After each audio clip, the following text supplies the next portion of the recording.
Chapter 965. The light in the valley soon became bright and abundant, like a green field. Brando squinted his eyes to appreciate the beautiful picture, while answering some questions about the planeswalker to Kiera. Of course, most of these questions brushed past the secrets that Brando did not want to mention, but it was enough to outline the mysterious and plump outline in the little girl's heart. When Kiera was not paying attention, Brando quietly integrated the holy peak into his planeswalker world. The snowy holy mountain was next to the storm's lair, drawing a pale blue ridge line in the sky of the gem plain. About half an hour later, the scout finally brought back news from the outside. There was no trace of the Georgandy Ridge people outside the valley, but there were a small number of cavemen stationed on the plain. These cavemen did not look like the frontline troops of Georgandy Ridge, but more like a garrison with low combat strength.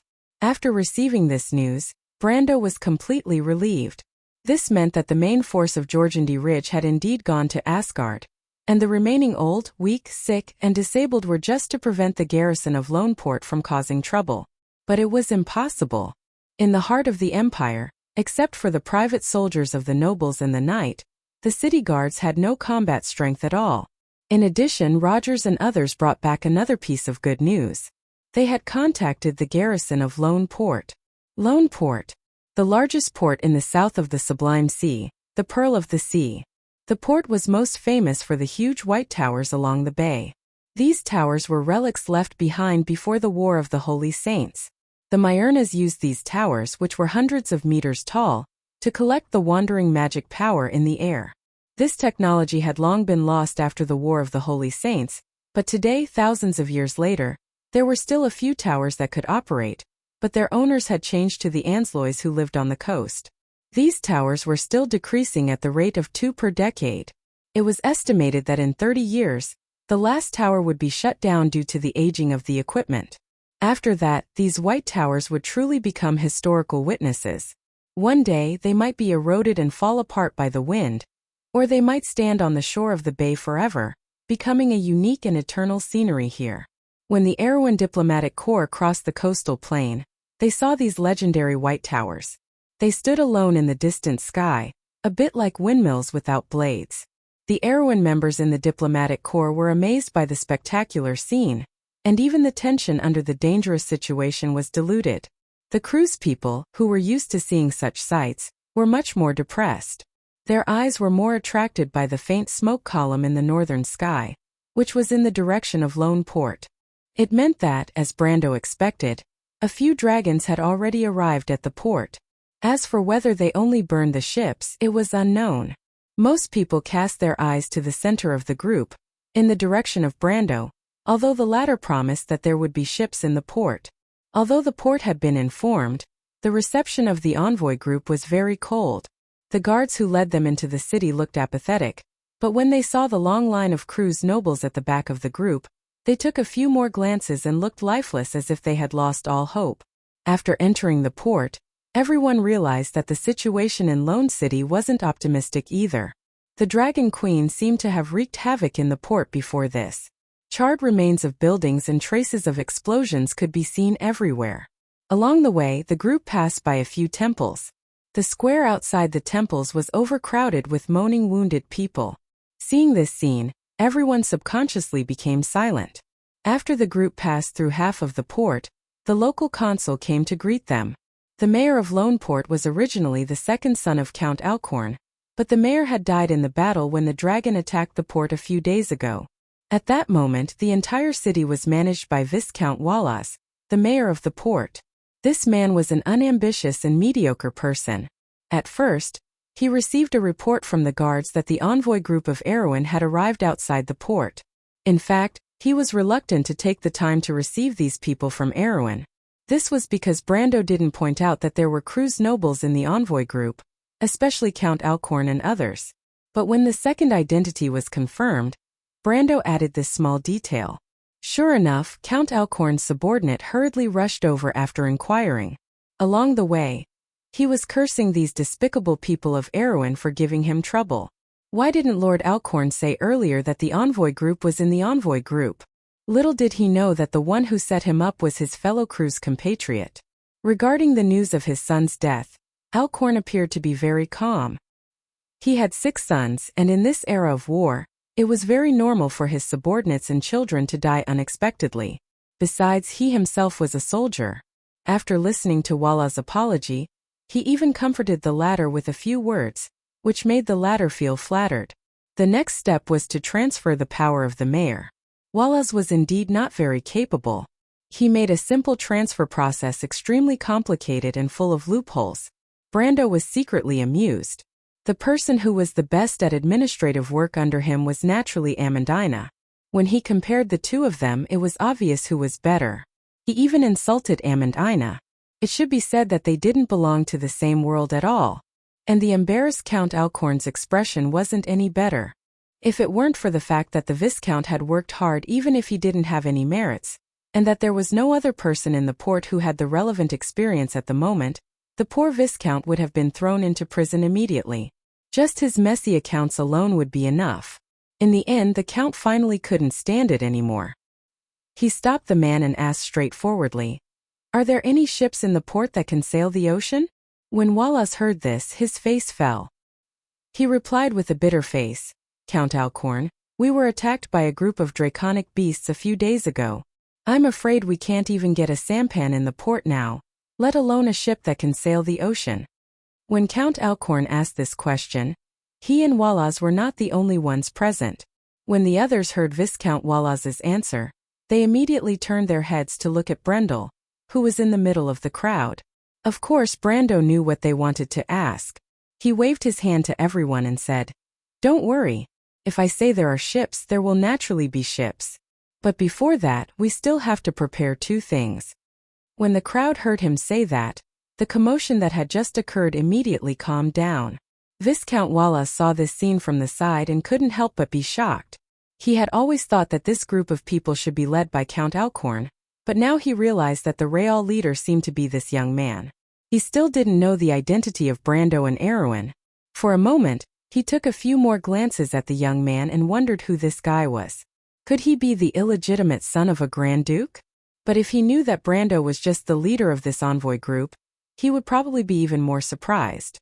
Seeing that everyone had quieted down, Brando continued to answer, "First of all, we need a berth.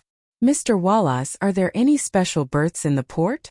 Wallace was slightly startled and blurted out, "My lord, the special berths are—" "Of course I know what they are," Brando interrupted him unhappily and replied, "You just need to answer me if there are any.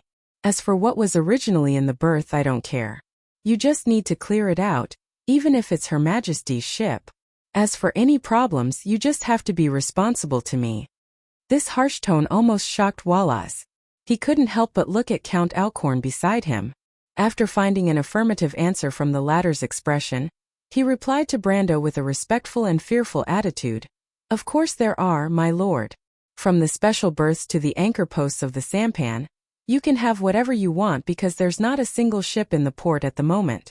Not to mention a ship, even a piece of plank floating on the water is difficult to find because it has been burned to ashes by those winged lizards. Not only that, they also set a fire in the forest outside the city." The Viscount replied helplessly, "They don't know that the wood used by the shipyards in Lone Harbor is actually transported from other places. That's enough." Brando waved his hand and interrupted his endless nonsense. "Go and get someone to clear the berths for us. I'll send someone with you. You'll be responsible for working for them and fulfilling all their requests, understand?" "All their requests?" Wallace looked at Count Alcorn with trepidation until the latter nodded solemnly at him. "I understand, Monseigneur," he replied deferentially. Brando realized that although this person was not capable, he was at least obedient. It was no wonder that Alcorn's son would use him as his deputy. This feeling of obedience was really good.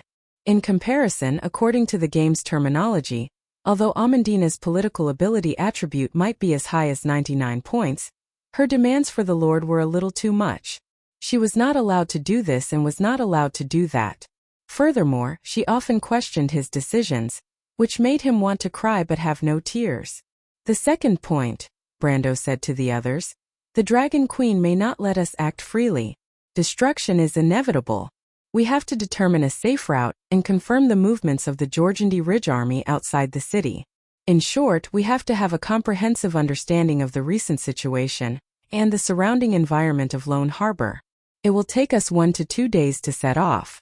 I don't want to see the cavemen suddenly attacking the city during this period of time.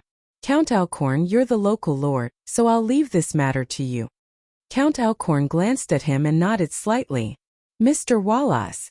After Alcorn responded, Brando called out to the local tyrant. Please do us another favor. My lord, please tell me. I'll definitely fulfill your request. Wallace understood the young man's extraordinary status at this moment and quickly bowed his head. Brando was very satisfied with this guy's reaction. He smiled and said, It's not a big deal. I hope you can find a priest from the city. There are wounded in our team. Wallace suddenly realized what was going on. He had guessed that the Aween Kingdom's army would be able to break out of the encirclement right under the nose of the Jorgandi Ridge's army. It was a tragic battle. In fact, when he first heard that the Aween Kingdom's envoy had arrived at the port, he was shocked. He thought that if the Jorgandi Ridge could force the Empire to retreat, the Aween people in the Vargas region would definitely not be spared. However, he did not expect that not only did the Aween people survive, but they also rescued Count Alcorn and his men. This count really lives up to his reputation. But no matter how well he lived up to his reputation, as long as there was a battle, it was normal to have wounded people.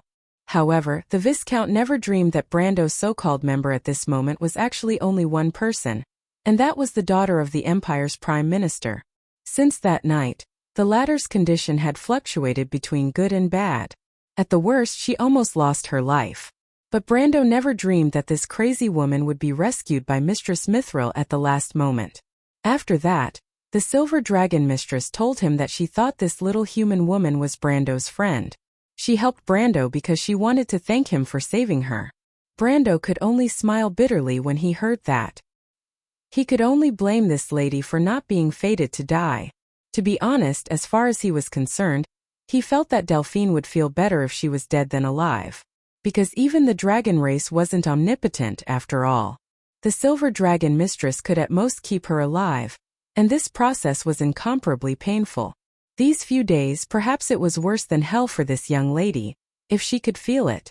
And since Delphine wasn't dead, Brando naturally wouldn't suggest to stab her to death to end her pain. Besides, since he had arrived at the port, the most important thing was to find a qualified healer for the Prime Minister's daughter. That's good too, Brando thought. At least the Prime Minister would owe him a favor. Even if this lady managed to survive, she would probably have to lie in bed for the rest of her life. She wouldn't be able to cause trouble for him anymore. Wallace ordered Brando's requests one by one. Then, he suddenly remembered something and hurriedly found Brando, who was discussing the route with Count Alcorn, Chiara, and the others. He asked, My lords, if you want to know about the subterranean dwellers outside the city, I think we can go up the city wall and take a look now. Although they had only known each other for a short time, Brando could tell that this person wouldn't speak without thinking, so he stopped and asked, What's the matter? Is there anything strange? My lord, these subterranean dwellers outside the city seem a little different. A little different? Wallace nodded carefully. When they reached the top of the city wall of Lone Harbor, Brando quickly realized that there was something different about the subterranean dwellers stationed on the plains. These subterranean dwellers were just like what Rogers and the others reported. Undisciplined, poorly equipped, and a garrison with low combat strength. However, in addition to the armed and armored subterranean dweller warriors, there were also many unarmed civilians in the subterranean dwellers' camp, or rather subterranean dwellers as laborers. These subterranean dwellers occupied a large proportion of the camp. As they built the camp, they managed some strange creatures. At first, everyone thought that these creatures were siege beasts prepared by the Jorgandi Ridge to attack Lone Harbor, but they later discovered that they were hoofed beasts. The status of these creatures in Jorgandi Ridge was similar to cattle and sheep in the surface world. They were the livestock of the subterranean dwellers. Are these people the subterranean dwellers' logistics unit? When Sir Cooper saw this scene, he couldn't help but mutter to himself, That's not right. Why would the logistics unit come to Lone Harbor? And it doesn't look like it. Cooper's words reminded Brando, and he quickly realized that the behavior of the Jorgandi Ridge people did not seem like they were plundering the surface, but more like they were migrating or colonizing. But this was not in line with the usual behavior of subterranean creatures. The surface world was not a comfortable environment for them to live in. Most subterranean creatures would be blinded by strong light, and the bright sunlight on the surface was too dazzling for them. So what were they doing? Brando was puzzled, but fortunately, there seemed to be someone in the envoy group who could answer his question. He immediately asked the young prince to call for Lysimachia. Not long after, the Medusa came up from below the city, and her appearance caused a commotion in the crowd. The crowd rustled and made way for the lady from the Jorgandi Ridge. Lysimachia separated the crowd and came to Brando. This was the first time Brando had the opportunity to meet her in person, although the latter had already asked the young prince to tactfully express her desire to meet him. However, Brando was well aware of the nature of the inhabitants of Jorgandi Ridge. He did not want to believe this woman. He turned back to look at the lady who had caused a commotion among the crowd. The latter had a head of gorgeous snake-like hair that resembled a venomous snake. Her face was very beautiful, as smooth and flawless as the sculpture of an ancient Greek goddess. Under her slender eyebrows, there were a pair of vertical pupils in her amber eyes. If one did not look at her long hair, eyes, and the fine snake scales on her forehead, she could be called a beauty. After listening to Brando's statement and seeing the subterranean dwellers and their livestock on the city wall, Medusa seemed to have expected it. She replied calmly and affirmatively, "My lord, you guessed right. They are migrating. And in fact, this is a great migration that has not been seen in Jorgandi Ridge for thousands of years." Her voice was somewhat mellow, as if it was the voice of a siren. Chapter 968. Here comes harmony. Great migration. There was a hint of suspicion in Brendel's dark brown eyes. He seemed to have established a little impression of this term in his mind. After thinking about it a few times, he finally remembered that after the Second Era, there was a tragic war between the Dark Elves and the demons. The underground dwarves called it the War of the Grey Wilderness. This war for survival and destruction eventually spread to the upper regions of Jorgandi Ridge, causing the entire underground world's inhabitants to migrate upwards. Jorgandi Ridge was not a player's kingdom. Regarding this war that was far away from the mortal world, the surface world had very little information about it. Even until a long time after the war had begun, the players had only heard a few words about it. Brando had a flash of doubt in his mind. Could it be that this was the beginning of the war, but it had already begun in this era? Then he shook his head imperceptibly. Although the historical migration did not show signs in the surface world until 40 years after the Second Era, there was no large-scale invasion of Jorgandi Ridge before that. Although he was not a Kurlutzian, if such a big thing happened in Kurlutz as a player, there was no reason for him not to hear any news. All of a sudden, a strong premonition rose in his heart. Perhaps, just like the advance of the Holy War, the war between the Dark Elves and the demons had been brought forward for some unknown reason. No, the correct way to put it might be that it was precisely because of the advance of the Holy War that the Holy War broke out earlier. The fuse of this Holy War was ultimately the large-scale invasion of the Golden Mane Lion-Mane Beastmen of Toquinen. They were originally under the guise of taking back the Halran Gaia, but since Brando met the Dragon Queen, he knew that this was all a show directed and staged by the Queen of Crews. Brando was slightly stunned. Before this, he had a guess about the Queen's plan. Her Majesty had the same plan in history, but it failed. Therefore, the two worlds show different histories. After all, the outcome of the Battle of Ampere-Seal was ultimately changed by him. Then the appearance of the Azure Lance, the disappearance of the eldest son of the Crews Empire, and the changes caused by the flapping of his wings, more or less affected the internal structure of the Empire. It sounded like a fantasy, but it was not impossible. Brando knew what kind of person the Silver Queen was. It was entirely possible for her to seize the opportunity to turn the tables. However, at this moment, his guess about the War of the Grey Wilderness in his heart was overturned. Since transmigrating to this world, Brando could be sure that he had no contact with the Dark Elves or the demons. If he had to be connected, it was only the only contact he had with the demons during the Battle of Ampere-Seal. However, the Battle of Ampere-Seal happened only half a year ago. The war between the Dark Elves and the demons affected the Tip of Ashes, and led to the migration of the inhabitants of the underworld of Jorgandi Ridge. Could not have only been half a year. He also remembered another thing. When the demons invaded Ampere-Seal, they had enslaved many of Jorgandi Ridge's troops. Harpy demons, cave dwellers, and even this beautiful Medusa had escaped from the hands of the demons. In other words, this was enough to prove that when the war in Ampere broke out, the Grey Field War in the underground world had already been going on for quite some time. Going further, he did not even have a stable foundation, let alone influence the world structure of Wond. In this way it could only mean one thing: the world in front of him was not the same as the world of the Amber Sword. In history, Her Majesty the Empress did not have such a plan.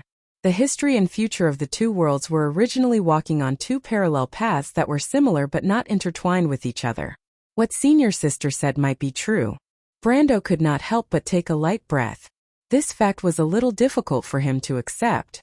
After all, he relied on his foresight of the future to get to this point. He raised his head and looked at the plains.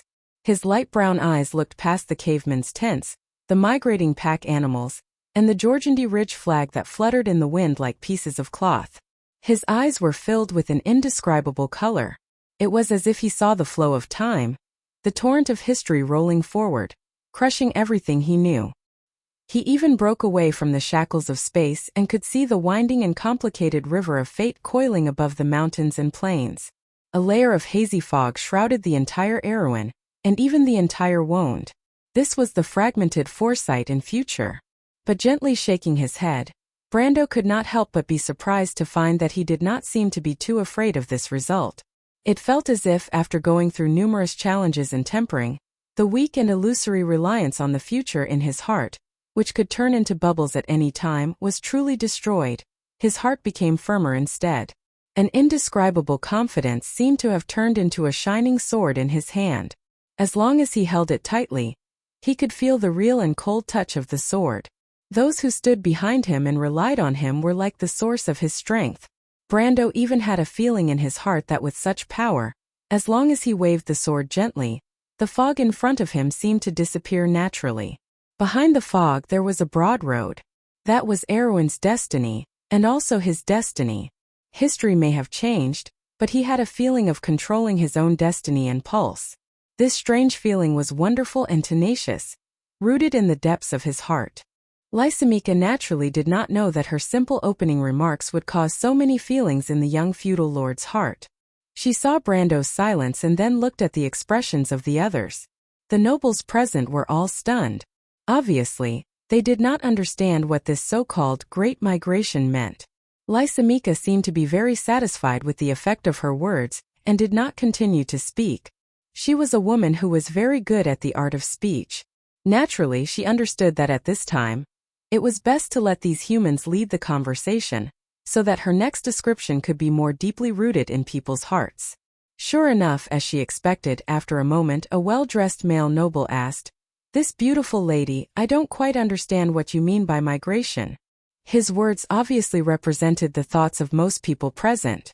After he spoke, almost everyone's eyes were focused on Lysimachia's bright face. Lady Medusa smiled slightly. "As you can see, the so-called migration is just colonization." Colonization? The nobles were a little puzzled. After all, according to common sense, the surface world was not suitable for the survival of cavemen. What's more, Jorgendi Ridge was vast and boundless. It seemed that the population of these underground residents had not exploded to the point that they needed to occupy the surface world. Did something happen in the underground world? Someone asked. Lysimachia looked in that direction with some appreciation and replied, "You guessed it right. The reason is because of the demons." Demons? There was a burst of exclamation among the nobles. In any legend, demons were the most extreme and evil creatures under the scorched hell. Their existence was a taboo for the surface world. The Sanctum had severely cracked down on any cults and individuals related to demons in the past 10 centuries. But secret gatherings and associations had never been cut off. Blood sacrifices, living sacrifices, and cruel and bloody rituals. However, most of the people present were knowledgeable. They would not be like the foolish people who would panic all day long after hearing a word or two. But the question was, since the Knight of Azure defeated the Twilight Dragon, the demons seemed to have been silent for countless years. How could they have anything to do with the upheaval in the underground world? The demons invaded Jorgendi Ridge. Those existences from under the Sulphur River that represent chaos and destruction destroyed many underground cities in the scorched plains and Ash's Tip. After the burning footprints, only blood and fire were left.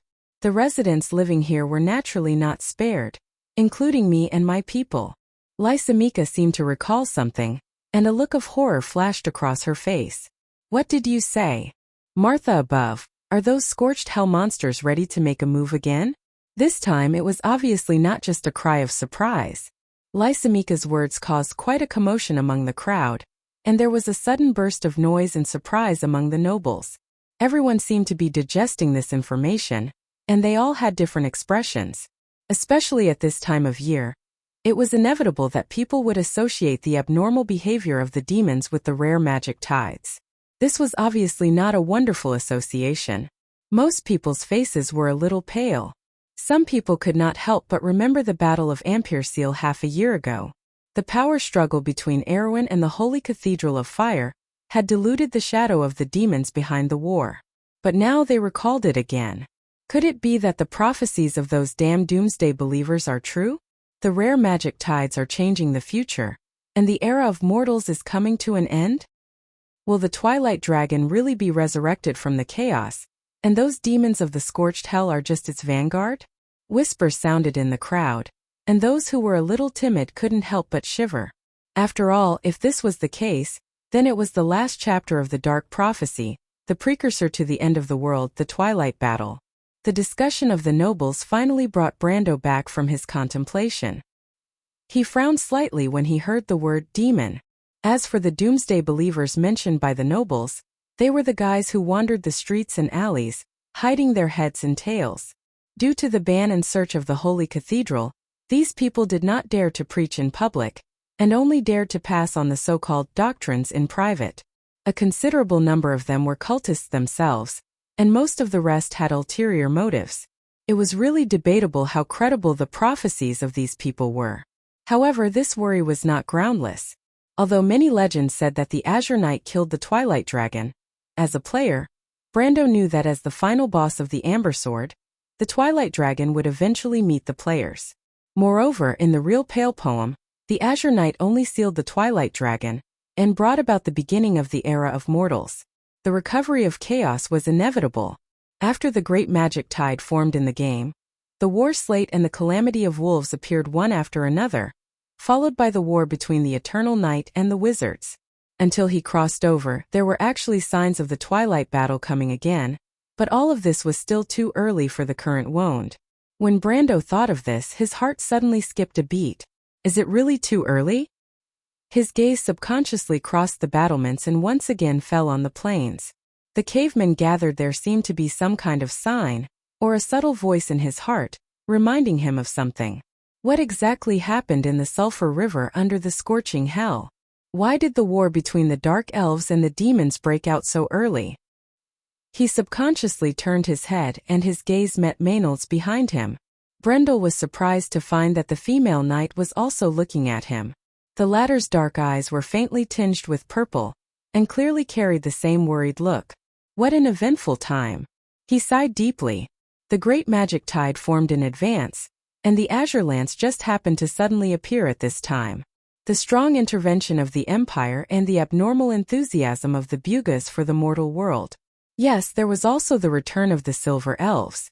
Everything here was related to various periods in history, but it was also specious. It was like the sudden acceleration of the plot of a game, but it was mixed together. Although he still did not understand what happened behind the scenes, and what was driving all of this, he also faintly felt the change of times, the passing of the old era, the beginning of a new era, the majestic and vast history of the past and the future. But I'd rather be born in a calm and peaceful era. He could not help but feel a little distressed. These had nothing to do with him, but for Erewhon to survive in such a big environment, it was not an easy thing. What did you say? Maynard did not hear Brando's unspoken criticism clearly, but she could guess some of it. She could not help but frown and ask. Nothing. After a period of time together, Brando had gradually figured out the temper of this senior from another world. He knew that if she heard his mischievous declaration clearly, she would most likely frown again. He quickly changed his words. It's just a feeling in my heart. A feeling in your heart? Brando nodded slightly. He was not lying. The turmoil and war brought about by the ancient slate, the ensuing calamity of wolves, and even the great demonic tide itself, but they might not be the reason for everything. Before he transmigrated, the Amber Sword was at the end of a mature chapter. The next chapter had already begun to reveal. Madara's second eastward invasion and the Battle of the Algash Mountains were just a prelude. In the prologue, there was a vague mention of the wanderers in the Great Plains of the East. In that environment, the entire continent was also stirring, and it was very similar to the present. This was definitely not just a holy war. Brando could not help but think of the war slate. The slate had already descended into the world, and then what? Would it be 7 days and 7 nights, and the wolves would walk in the wilderness?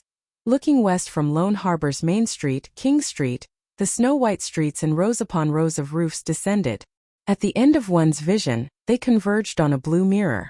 In the harbor area, rows of ivory-like towers pierced straight into the clouds, dividing the sea and sky in front of one's eyes. This was the first-class port's special berth area. Although in terms of the size of the port, the largest port in the south of the Sublime Sea, Lone Port, the Pearl of the New Sea, might not be as big as Ampere Seal. After all, the latter was a hub that connected the two major open seas. Ships from dozens of countries would choose to dock here in different seasons. But as the commercial hub of a small kingdom, Ampere Seal did not have the unique style of a military port of the empire. A century ago, magical technology was introduced to the continent from the Hazel people. The magical power hub was invented, and the floating battleship was born. The special dock was also created, and this was the special berth. Before that, there was no such thing as a special berth in all the ports in Wonde. In every port on the continent, even the dock used to dock His Majesty the Emperor's flagship could only be called the best berth or a special berth for the royal family. And for the floating battleship, its special nature determined that it could only appear in front of the world as the most important military equipment. Therefore, all ports with special berths were given another special meaning. A naval fortress. Lone Port was such a case. Lone Port was one of the 3 backup bases of the Empire Navy. Although it was not used often, it existed as a logistics base for winter training. Although the main naval force of the Cruz Empire would not be stationed here, they would rely on this port for supplies once they entered the Sublime Sea. And as a logistics base, in fact, there were a few battleships stationed in Lone Port. Some of these battleships belonged to the local fleet, and some belonged to the Empire's branch fleet. However, since the invasion of Georgandy Ridge, the Empire Navy believed that Lone Port might not be able to defend against attacks from the land. In order to prevent the fleet from falling into the enemy's hands, they took the initiative to send the branch fleet originally stationed here to the Violet region. As the Empire Navy stationed in Lone Port was not under the jurisdiction of the local government, even if the Lone Port's mayor and harbor chief, Volas, tried their best to oppose it, nothing was done. Facts have proven that this is an extremely wise decision. The Shire stood on the horizontal walkway of Pier 14 and took a deep breath. At this height, the strong wind blowing against his face made his robe flutter. The cold air seemed to pour directly into the depths of his lungs, stimulating his mind to become clearer. Looking down, the Bay of Lone Port turned into a small piece of dark blue glass nearly 1,000 feet below. It was fragmented by the straits and trestles that extended into the bay from the port area, but it was also exceptionally beautiful. With a piece of green foxtail in his mouth, he continued. Although the upper echelons of the empire are extremely bureaucratic, the subordinates follow suit. Those lords obviously understand that the local guys are better than them. It's unreliable to count on these people. If the Empire's branch fleet is still here, it probably won't fall into our hands. The Shire said this to Yuta beside him. He didn't care about the ugly expressions of the local officials of Cruz. Opposite the horizontal walkway, the shimmering airspace between the 2 opposing towers formed this special berth. Lone's airport had only been built 10 years ago. It was considered brand new among such buildings, but it was already stained with the scars of war. The attack of the dragon horde had left eye-catching scars here, and nearly a third of the berths had been completely destroyed. He was almost certain that before the attack, the airport wasn't prepared at all. Therefore, if the fleet was still here at that time, it would most likely have turned into fireworks in the air. Yuta nodded slightly. Although the battle between the dragon horde and the floating battleships had long exceeded the limits of the mercenary commander's imagination, she could see some clues from the habits of the local officials of the empire. On one hand, those fellows' eyes were like hooks that had grown out of their bodies, and on the other hand, they were dismissive of her identity. She had seen too many of such local nobles in Erewhon, and she knew very well what kind of people they were. However, she wasn't in the mood to agree with the wizard's sarcastic remarks. She was more concerned about the mission Brando had given her. In her eyes, the apprentices in robes were busy on the bridge, but she didn't know what they were doing, let alone how much progress they were making. After all, they didn't have much time left.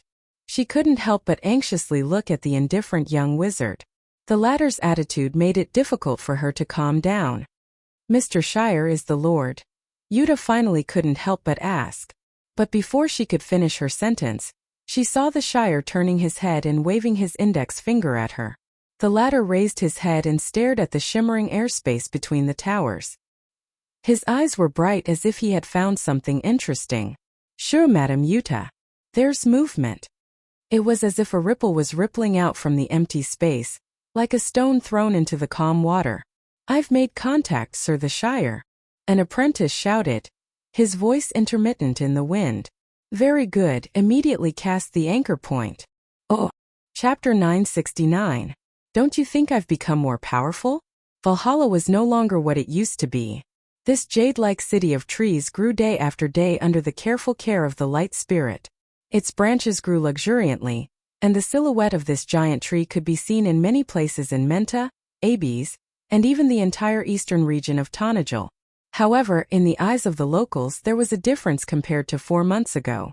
Ever since the mysterious wizards from above had entered the city, the changes on the giant tree had become more and more intense. Under the doubtful and even fearful gazes of the people, horizontal branches grew from the jade-like crown of the giant tree. These branches curled downwards and formed the shape of a door. The wizards in silver robes then covered the branches with dense runes. At night, the colorful light of these magical runes could be seen from a dozen miles away. Before the people could figure out what was going on, an even more shocking scene descended upon this land. Spaceships. The actual ships floating in the air were the floating ships that the locals had only heard of in legends. They were filled with people and resources, and they came from the north.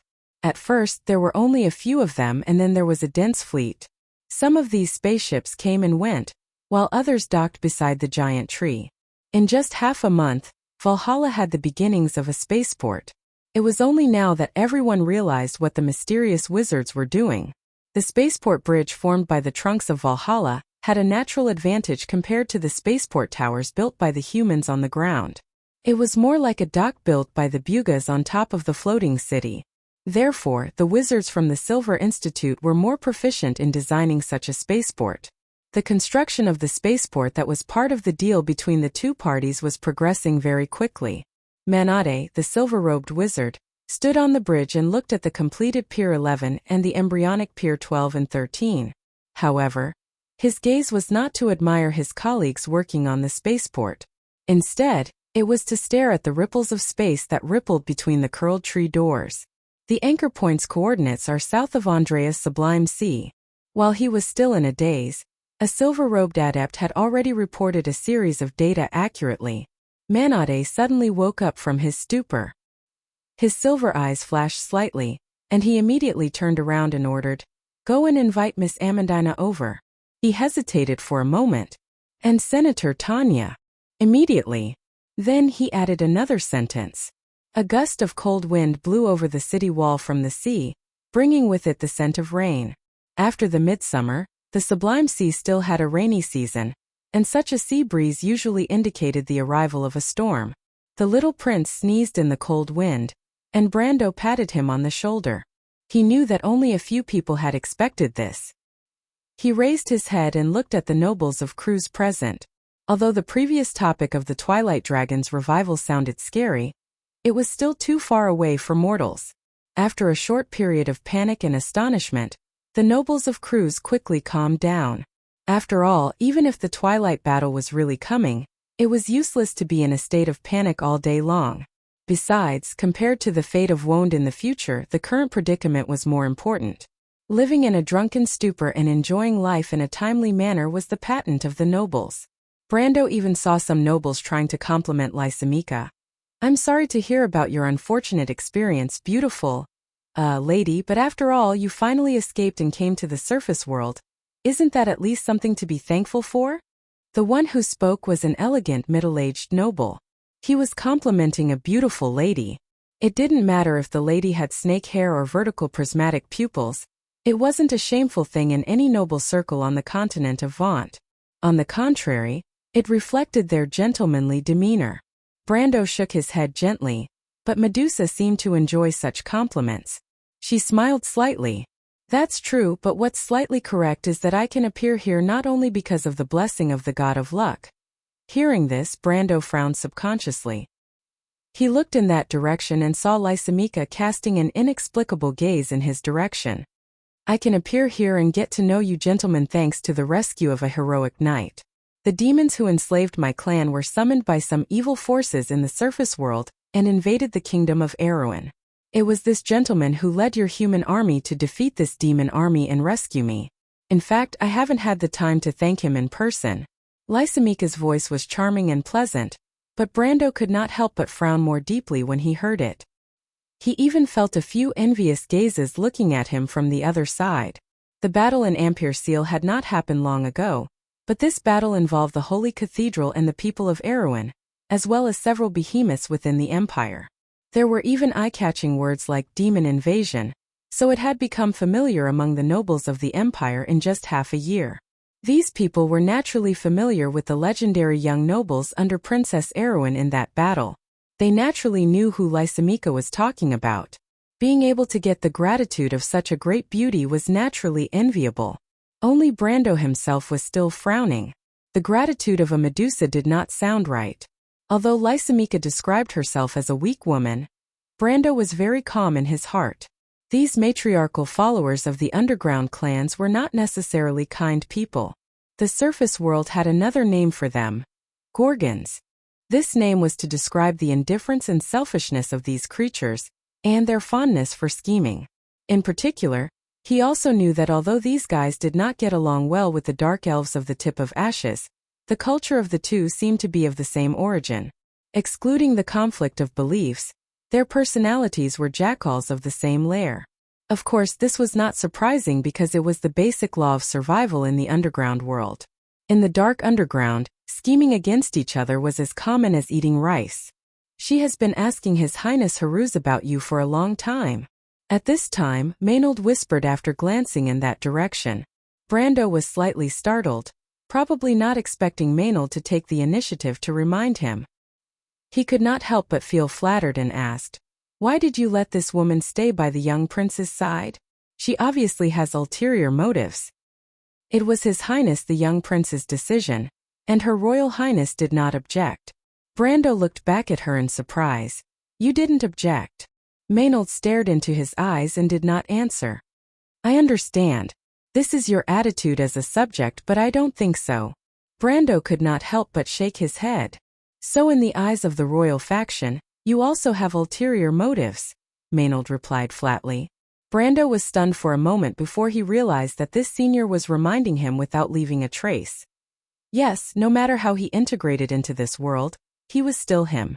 The other half of Sophie's soul made him incompatible with many people in this world. But Brando did not intend to change it. What he wanted to change was this world and this ancient kingdom. Being restrained is not necessarily the right thing to do. "I don't want to repeat the mistakes of the past," he replied softly. "Up to you." Such an answer came in return. When Brando looked back again, he glanced at Lysimachia with some vigilance. Lysimachia obviously noticed his gaze, but she did not care. She still had a kind smile on her face as she looked at him from afar.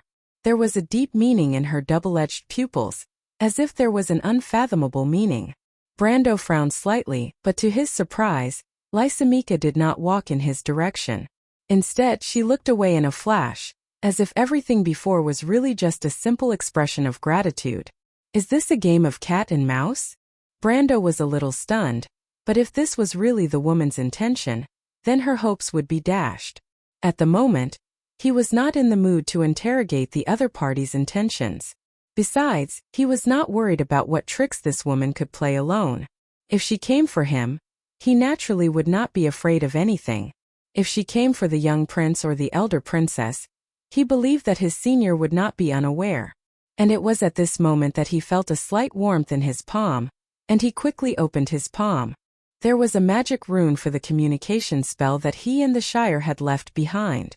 A moment later, Brando turned his head with a serious expression, and his gaze fell on Count Alcorn. The latter had obviously noticed Brando's previous action of using the communication spell. Although he was also a noble of Cruz, he was, after all, in a high position. He could barely be regarded as one of the few who had a slightly longer vision among these people. Others might still be in the mood to indulge in a drunken stupor, but Alcorn understood what kind of situation they were facing now, especially when he almost fell into the hands of the Georgiandy rich people. He did not want to experience that again, so when Brando's gaze fell on him, the dignified count immediately understood. He turned his head and ordered, "Wallace, come here." When Viscount Wallace heard this summon, he immediately trembled all over. He respectfully came in front of Brando and asked in a low voice, "What can I do for you, my lord?" Brando could not help but cast a look of appreciation at Count Alcorn, then replied, "My wizards are ready. Lord Viscount, please lead us to the dock area. The cavemen have used this place as their rear. Obviously, they won't let Lone Port stay in the hands of the Empire for too long. We don't have much time left." Wallace was slightly startled, as if he was stunned for a moment before he realized what the young count in front of him said. Although he had heard the same words before, he never dreamed that the young count was actually serious. He originally thought that the other party was just putting on a tough attitude to intimidate the Cruz people, so that he could legitimately obtain the command of Lone Port. But the problem was that he was not lying. At this moment, there was really not a single sampan in Lone Port. Thinking of this, the Viscount could not help but ask with sweat all over his forehead, "My lord, are you saying that your wizards have cleared out the berths? But my lord, we really didn't lie to you. There's not a single ship in the port." Perhaps because he wanted to express his meaning too much, Wallace subconsciously raised his voice. The conversation between the two immediately attracted the attention of the other nobles on the city wall. Most of these nobles did not participate in the decision-making, and only a small number of them had experienced the previous negotiation with Wallace. Most of the others only knew that Brando had promised them that there were still ships in the port that could be used. Therefore, they still wishfully believed that there were still many ships docked in Lone Port, and what Brando wanted to do was to requisition these ships and then take all of them away.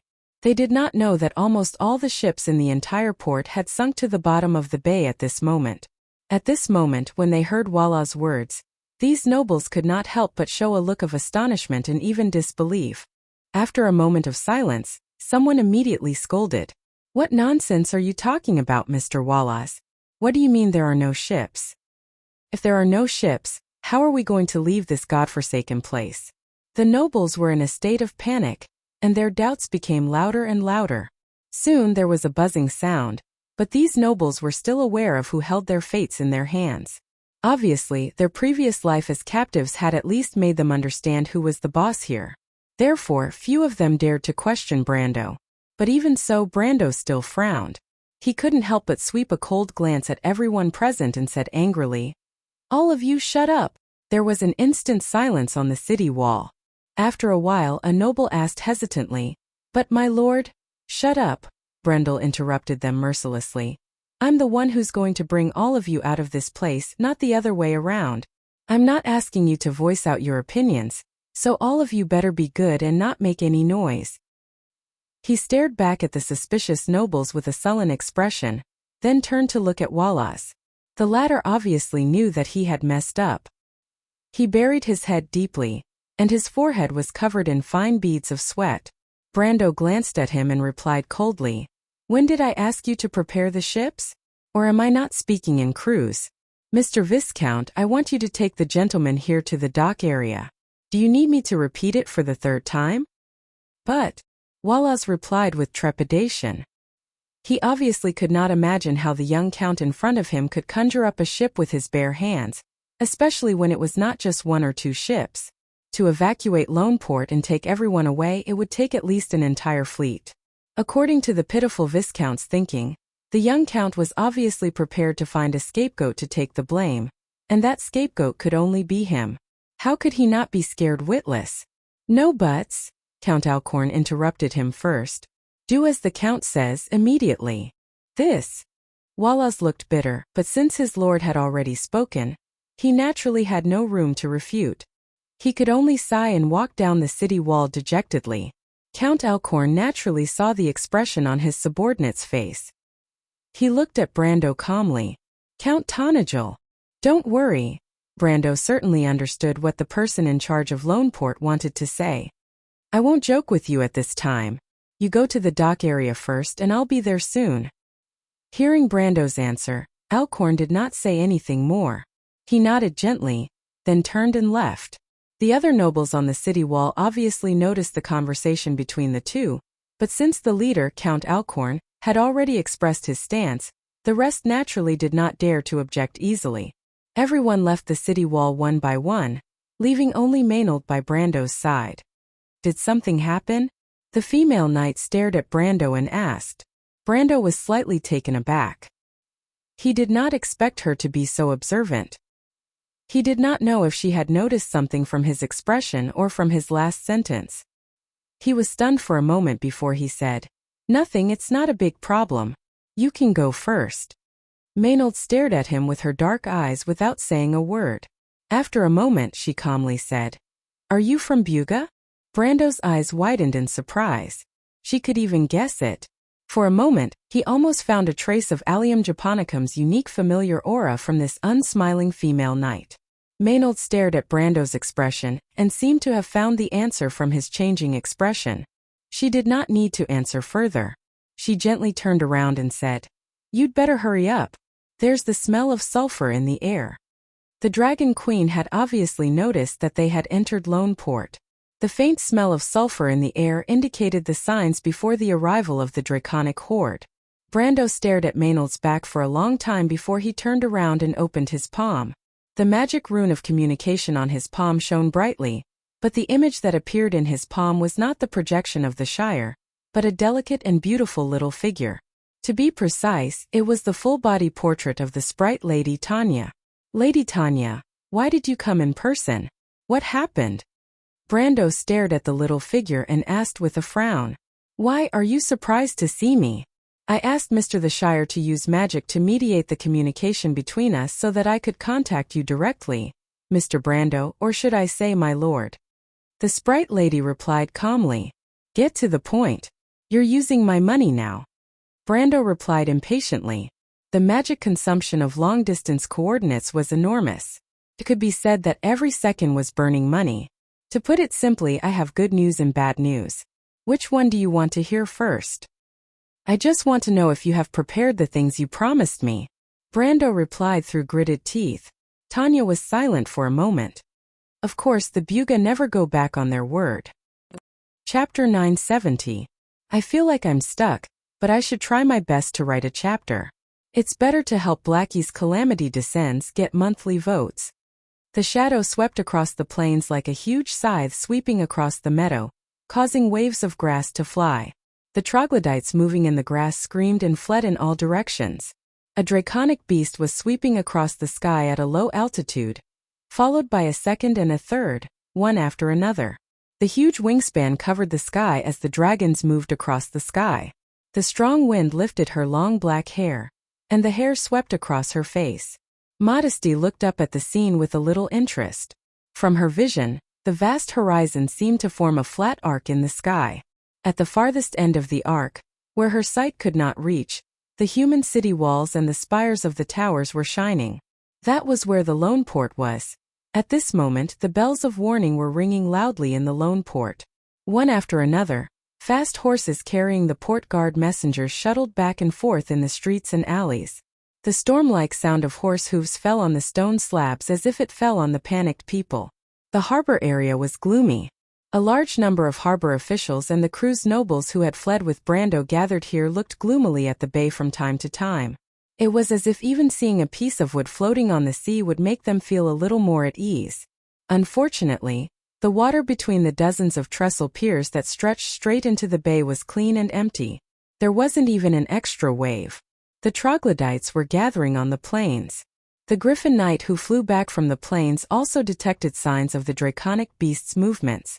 Obviously, the Jorgendi Ridge army behind them had discovered their tracks and was preparing to attack the city. Bad news came one after another, and there seemed to be no good news at all. At this moment, Rogers and the others who were mixed in the crowd did not look any better than the others. Although they had some confidence in the young Count from Aween as time went by, it seemed to be more and more difficult to say how much confidence they had in the young Count. The smell of sulfur in the air is getting stronger, Trevor sniffed and muttered with a frown. The wind is blowing from the sea. We can smell the sulfur from here. I'm afraid the draconic beasts are very close. Maybe that lord will be here soon. Rogers comforted in a low voice. Is it really soon? Trevor looked up at the sea. In the direction of the dock, there was not even a single guard, let alone a ship. It didn't look like a fleet would suddenly appear. Trevor, that lord has no need to deceive us, Nasha replied weakly while lying on the stretcher. Even if the draconic beasts really arrive, the city's defense can still hold on for a while. The lone port still has the Pegasus Knight. She seemed to want to give her companions some confidence, but she didn't look any better. After all, if the Pegasus Knight was really useful, the ships in the lone port wouldn't have been burned to the ground. Everyone knew that. In the end, she couldn't continue. She stopped and asked in a low voice, tell me. Rogers and Treyfry also turned their heads and looked at the black-haired young man. Although the youngest member of the four didn't speak much, every word he said was to the point and calm. The more it was like this, the more reliable the other party's judgment was. Ka looked up and calmly replied, I'm thinking about what he said before. I don't know if I heard wrongly. What did you hear wrongly? I didn't pay too much attention at the time, but now that I think about it, the berth that the Earl asked Earl Alcorn to prepare for him seems to be a special berth. The black-haired young man frowned and replied, What did you say? The wind in the field suddenly changed direction, and dark clouds began to gather on the sea. More than 10 minutes passed, but there was still no movement on the sea. Uneasiness was spreading among the crowd, especially among the nobles of Cruz. Although many of them still had a pitiful hope that Brando could create a miracle at the last moment, but as time passed, this hope was getting dimmer and dimmer. After the disappointment, voices of doubt began to grow. Thinking about it, it was easy to understand. How could a fleet appear out of thin air? To think that they had believed it before. The faces of the nobles of Cruz were a little ugly. Some even suspected that Brando had secretly abandoned them and left. Fortunately, before this rumor spread, Enide and Princess Magadol brought Erwin's envoy to refute the rumor and suppress the commotion. But then another rumor spread among the crowd. Although not everyone was present when Earl Alcorn and Wallace handed over, there were still some nobles who witnessed the situation at that time. When these nobles recovered from their uneasiness, some of them, like the black-haired young man, finally remembered that Brando asked Viscount Wallace to prepare a special berth in the port. Floating fleet? Everyone subconsciously looked up at the sky. White ivory towers were neatly arranged in the sky above the port area like the teeth of a comb. However, the airspace between the towers was still empty, except for some faintly glowing rings that were rotating. Could it be that the Earl can really create a floating fleet here? The nobles of Cruz couldn't help but have doubts in their hearts. Stop dreaming. Erwin's people don't have a floating fleet. This time it was the port officials of Loneport who broke the crowd's fantasy. Most of these people were local nobles, and they were clearly different from the other nobles on the port. Previously, they were unwilling to give up the port, especially to a group of Erwin's people. However, they were chased out of the port by the Erwin's people with the authorization of Earl Alcorn, which greatly embarrassed them in front of everyone. Therefore, although they knew that the Erwin's people were here to maintain the special berth in the port, they deliberately looked on coldly. In fact, from the bottom of their hearts, these people didn't believe that the Erwin's people could create a floating fleet. Besides, they had never seen Brando's ability. As Cruz's people, they would never believe that a group of country bumpkins could be more powerful than them. This mentality was once shared by the fleeing nobles present, But after experiencing the battle in Blackstone Town that night, it was more or less reversed. You can't say that. As far as I know, the Erewhon's royal family still has a floating fleet. A voice in the crowd retorted, not giving the local nobles any face. In fact, the fleeing nobles weren't familiar with the local nobles. In terms of status, they were even more noble. After all, most of these port officials were just the vassals of Earl Alcorn. As for the other nobles present, there were still a few whose status was not inferior to Earl Alcorn's. Hearing this rebuttal, the port official who spoke earlier suddenly looked a little embarrassed. In fact, he knew that the Erewhon's royal family had their own fleet. However, in the eyes of the Cruise Empire's proud navy, Erewhon's navy, which was built with the help of the Wind Elves and was even weaker than the local fleets, was not a real fleet at all. It was just a child's toy. As port officials of the Empire, they were more or less influenced by this thought and directly ignored this insignificant fleet. That's called a fleet? A bunch of ignorant landlubbers. He cursed in his heart, but he still understood that the other party's status was higher than his, so he didn't dare to say this out loud. He only sneered and said, "Since everyone knows that it's the Erewhon's royal family's fleet, then it's hard to say whether the Earl can mobilize it. If I remember correctly, the Earl is neither a member of the royal family nor an important official with an extraordinary status. He's just an envoy. Taking a step back, even if he can mobilize this fleet, it's different from what most people think. In fact, the floating battleships themselves don't have the ability to teleport. The teleportation of the fleet relies on the wizards in the fleet, and a large portal that is set up in advance. In this aspect, the Empire relies on the Holy Cathedral, but I don't think the Erewhon's people have the ability to do so." Although the status of these local officials wasn't as high as most of the fleeing nobles present, they were still familiar with what they had heard and seen. Their understanding of port affairs and even maritime affairs far exceeded that of the others present. When this port official said this, the others present couldn't find a reason to refute him. Indeed, although the Erewhon's people had a fleet, it was the only fleet in that small kingdom. Ignoring whether Brando had the right to mobilize it at will, even if he did, the distance between Erewhon and Lone was far more than thousands of kilometers. Did the Erewhon's people have the ability to teleport a fleet to such a distant place?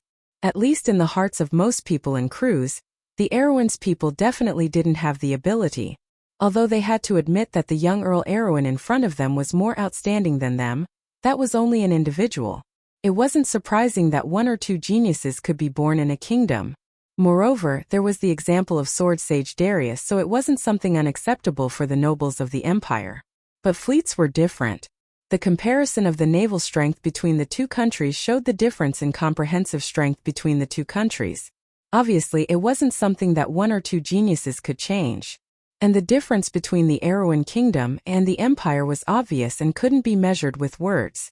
Even if the Empire wanted to teleport a local fleet to a place as far away as Erewhon, it would need to set up a magic array in advance, or even activate the Door of Flame, which would consume a large amount of resources and energy. How could a mere envoy group bring these things ostentatiously through the city? Unless they were prepared to attack the Empire's capital from the beginning? However, to the nobles present, it was obviously impossible. The harbor official couldn't help but feel a little smug when he saw the ugly expressions on the others' faces. Although he probably wouldn't be able to escape from this port if Brando couldn't conjure a fleet out of thin air, he was different from the others who were filled with anticipation. He never thought that the Erewhon's people had the ability to do so. He only thought that they were shameless liars. Now that he could viciously stomp on their feet to vent his anger, he was naturally very happy, so he continued, "I'm afraid that I'll have to disappoint everyone here. To teleport a fleet to any place without preparation, I'm afraid that even the Empire can't do it, let alone the Erewhon's people." After hearing what he said, the nobles present couldn't help but feel even more depressed. After all, no matter how much these Cruise's people thought that Brando was capable, they would never admit that Erewhon's people could do something that even the Empire couldn't. After all, this wasn't a competition between one or two people, but a competition between the strength of two countries. After all, no matter how confident they were in Erewhon, they wouldn't dare to say that Erewhon was stronger than the Cruise Empire, which would be a joke. The harbor official obviously thought so too. He obviously felt that his words were the final word. and no miracle would happen again. However, it was precisely under such circumstances that a calm voice came from the crowd. You mean to say that it's actually possible, but the Empire can't do it? Hearing this question, the harbor official couldn't help but feel his eyelids twitch. He immediately looked in that direction angrily, wanting to see who was so ignorant. What the Empire couldn't do, how could Erewhon's people do it? This was simply a fantasy. However, when he looked up, he first saw Kuei's knight uniform, and then his gaze landed on the simple badge on the black-haired young man's chest. Royal Knight. He almost thought that he had seen wrongly, and couldn't help but rub his eyes. Only then did his expression change when he realized that the person who asked him the question was a genuine royal knight. Although he was arrogant, he wasn't stupid. He knew that these royal knights who roamed around here were most likely internal knights. After his expression changed, he didn't dare to be rash and replied, "That's only a theoretical possibility. Unless there are countless wizards providing energy for this fleet to cast teleportation spells. The number of wizards needed to do this is probably far from enough even if all the wizards in Erewhon were gathered together." The meaning of his words was actually a death sentence for Brendel. Everyone's heart that had just been raised could not help but sink deeply at this moment. Everyone subconsciously raised their heads and looked at the gloomy and unchanging sky.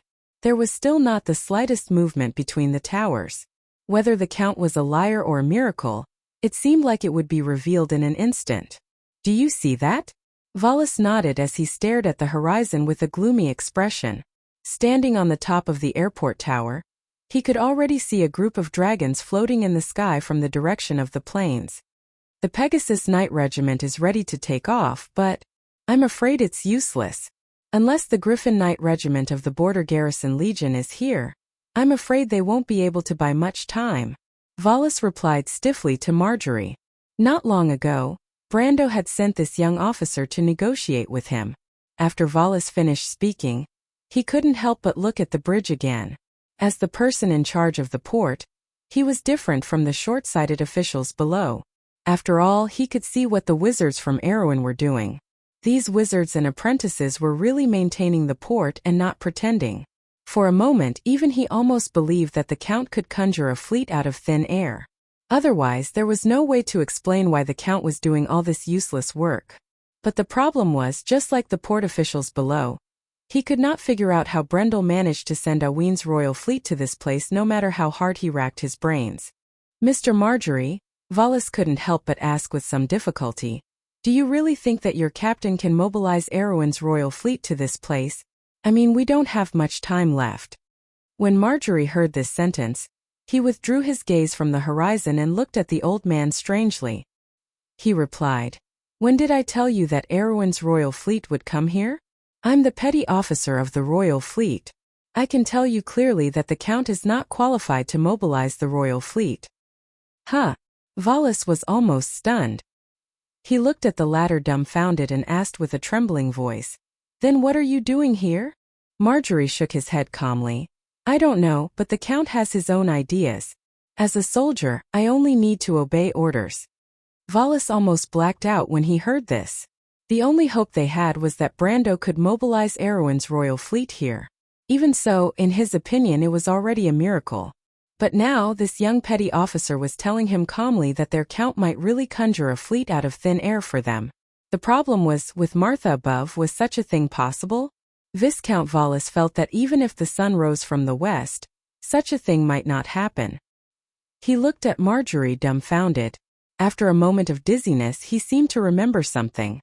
He quickly turned around and ran towards Brando, shouting in exasperation, "Mr. Brando, you have to give me an explanation." But before he could run 2 steps, he was stopped by a figure. It was the Shire who stopped him. The latter smiled slightly and said, "Lord Viscount, there's no need to rush. His lordship is in contact with Erewhon. We've run into some trouble, but believe me, he won't let you down." "You?" Valles was exasperated. He could not help but blurt out, "Well, I'll see how you're going to conjure a fleet out of thin air. Those damn Erewhon people." The Shire heard this and just shrugged slightly. But he was not lying. Brando was indeed in some trouble at the moment. The trouble came from the Buga. "Miss Tanya, I don't quite understand what you mean." Brando stared at the figure in his palm with a gloomy face and replied in an annoyed tone. What are you trying to say? What I mean is very simple, little guy. You know, those guys in the upper echelons of the Silver Society don't like to play by the rules. I just want to remind you not to be too surprised, Tanya replied indifferently as if she was just drinking water. I don't care what you're going to do, as long as we complete the deal as agreed. Is that so? After saying this, Tanya could not help but subconsciously turn her head and look out the window with a strange expression. There, outside the airport bridge of Valhalla, and even all the subjects of Abies could see the silver light flashing in the eastern sky. One after another, floating ships flashed out of the light and stopped in mid-air. In just an instant, half of the sky was occupied. What followed was even more densely packed dots of light flickering. After every dot of light disappeared, a magus in silver robes was left behind. In just a few minutes, the sky above Valhalla was filled with countless magi like this. Chapter 971. Amandina's eyelids reflected a silver light as she silently looked away from the Valhalla tree window. Tanya smiled at her and passed the image of Brando to her. Beyond the sea of trees, the sails weaved like the clouds. My lord, you need to provide more anchor points. When Amandina's soft voice came from the image in the communication spell, Brando was slightly startled and looked up at the Shire who had walked up to him. What are the Bugas trying to do? I don't know, my lord, but I'm afraid this is not a last-minute idea. I was wondering why these old fogies were so easy to talk to this time. I thought my negotiation skill level had increased again. Brando subconsciously smacked his lips. Negotiation skill level? You can understand it as the level of the art of negotiation. Wizards never do business that is unprofitable. This is a proverb that the bards of the Silver Bay coastal area keep saying. Besides, my lord, your negotiation skill. The Shire shrugged and smiled. Yes, it's all because of some people around me who call themselves wizards. They gave me the illusion that they have become stupid in this era. Turns out that this is just an example. Brando replied calmly. Can you do it? It will take some time, but we need to know how many anchor points the Bugas need. The young wizard licked his dry lips. Are they planning to send a main fleet over? A main fleet? Not to that extent. Brando shook his head gently. Under the port. As the fleeing nobles were speechless, the situation gradually fell under the control of the port officials of Lone Port. A fat man with a big belly kept on mocking the loopholes in the whole plan. Unfortunately, no one on the other side was familiar with port affairs and could not refute him. The people that Magadol had managed to calm down with her status as the nun princess began to feel uneasy and restless again. Duke Viro's daughter was so angry that she wanted to go up to them several times but was held back by Enide. Eugenie, we can't cause trouble for Her Highness, especially at times like this, we can't easily take a stand. The mild-tempered girl said, almost trembling. I know, but I must kill that damned guy. Eugenie, I'm running out of strength, don't be so agitated. Enide was about to cry. On the other side, Chiara was unusually calm, as if she was watching a good show. She looked at the young prince beside her with some disdain, who was also trembling with fear, and said in an old-fashioned manner, Hey, snot-nosed brat, stay away from me. Don't worry, I have no interest in arguing with these guys, you really can't talk about summer insects. Sister Chiara, you look at the sky. Haruz replied with a trembling voice. Look at the sky. Almost at the same time there was a scream from the crowd. Everyone was slightly taken aback as they subconsciously looked up. In the sky a magnificent scene was unfolding. Between the ivory-white towers that towered into the clouds, the area that was originally shimmering with a faint light had expanded by thousands of times. It was like a huge network that enveloped the entire sky above Lone Harbor. In the turbulent airspace, clusters of silver light flashed and disappeared, as though pairs of silver pupils were opening and closing their eyelids as they coldly stared at the insect-like crowd on the ground. What's that? All the crew's nobles were stunned by this spectacular scene. Although they did not understand what was in the sky, they vaguely guessed that all this might be related to the young earl from Erewhon. But the port officials were much more understanding. Their faces kept changing, showing a look of horror and incomprehension. It's the anchor points, why are there so many of them? Finally someone cried out. Are they crazy? The airport will collapse. These damn Erewhon country bumpkins, they don't know anything at all, this is nonsense. The fat man opened his mouth and then screamed hysterically. Hundreds of anchor points, this was like teleporting hundreds of battleships at the same time, but how could Erewhon have such a fleet? Obviously it was impossible, at least he would never believe it. In his opinion, there was only one possibility, and that was those damn Erewhon people did not know anything at all, making such a low-level mistake under the circumstances of operational error. What the hell is that damn Vola's doing? The fat man only felt that his colleague did not fulfill any of his duties of surveillance at all. He shouted as he cursed, "Quick, let's go up and stop them or the port will be finished." A group of port officials seemed to come to their senses and rushed to the airport as if they had just woken up from a dream. But just as they lifted their feet, a low buzzing sound reverberated over the entire port. Then the ground began to tremble slightly, and a series of cracking sounds spread from the depths of the ground, like the sound of glass breaking. The sound came from afar and approached, growing louder and louder. Then, with a crisp cracking sound, a half-meter-wide crack on the ground appeared in front of everyone's eyes.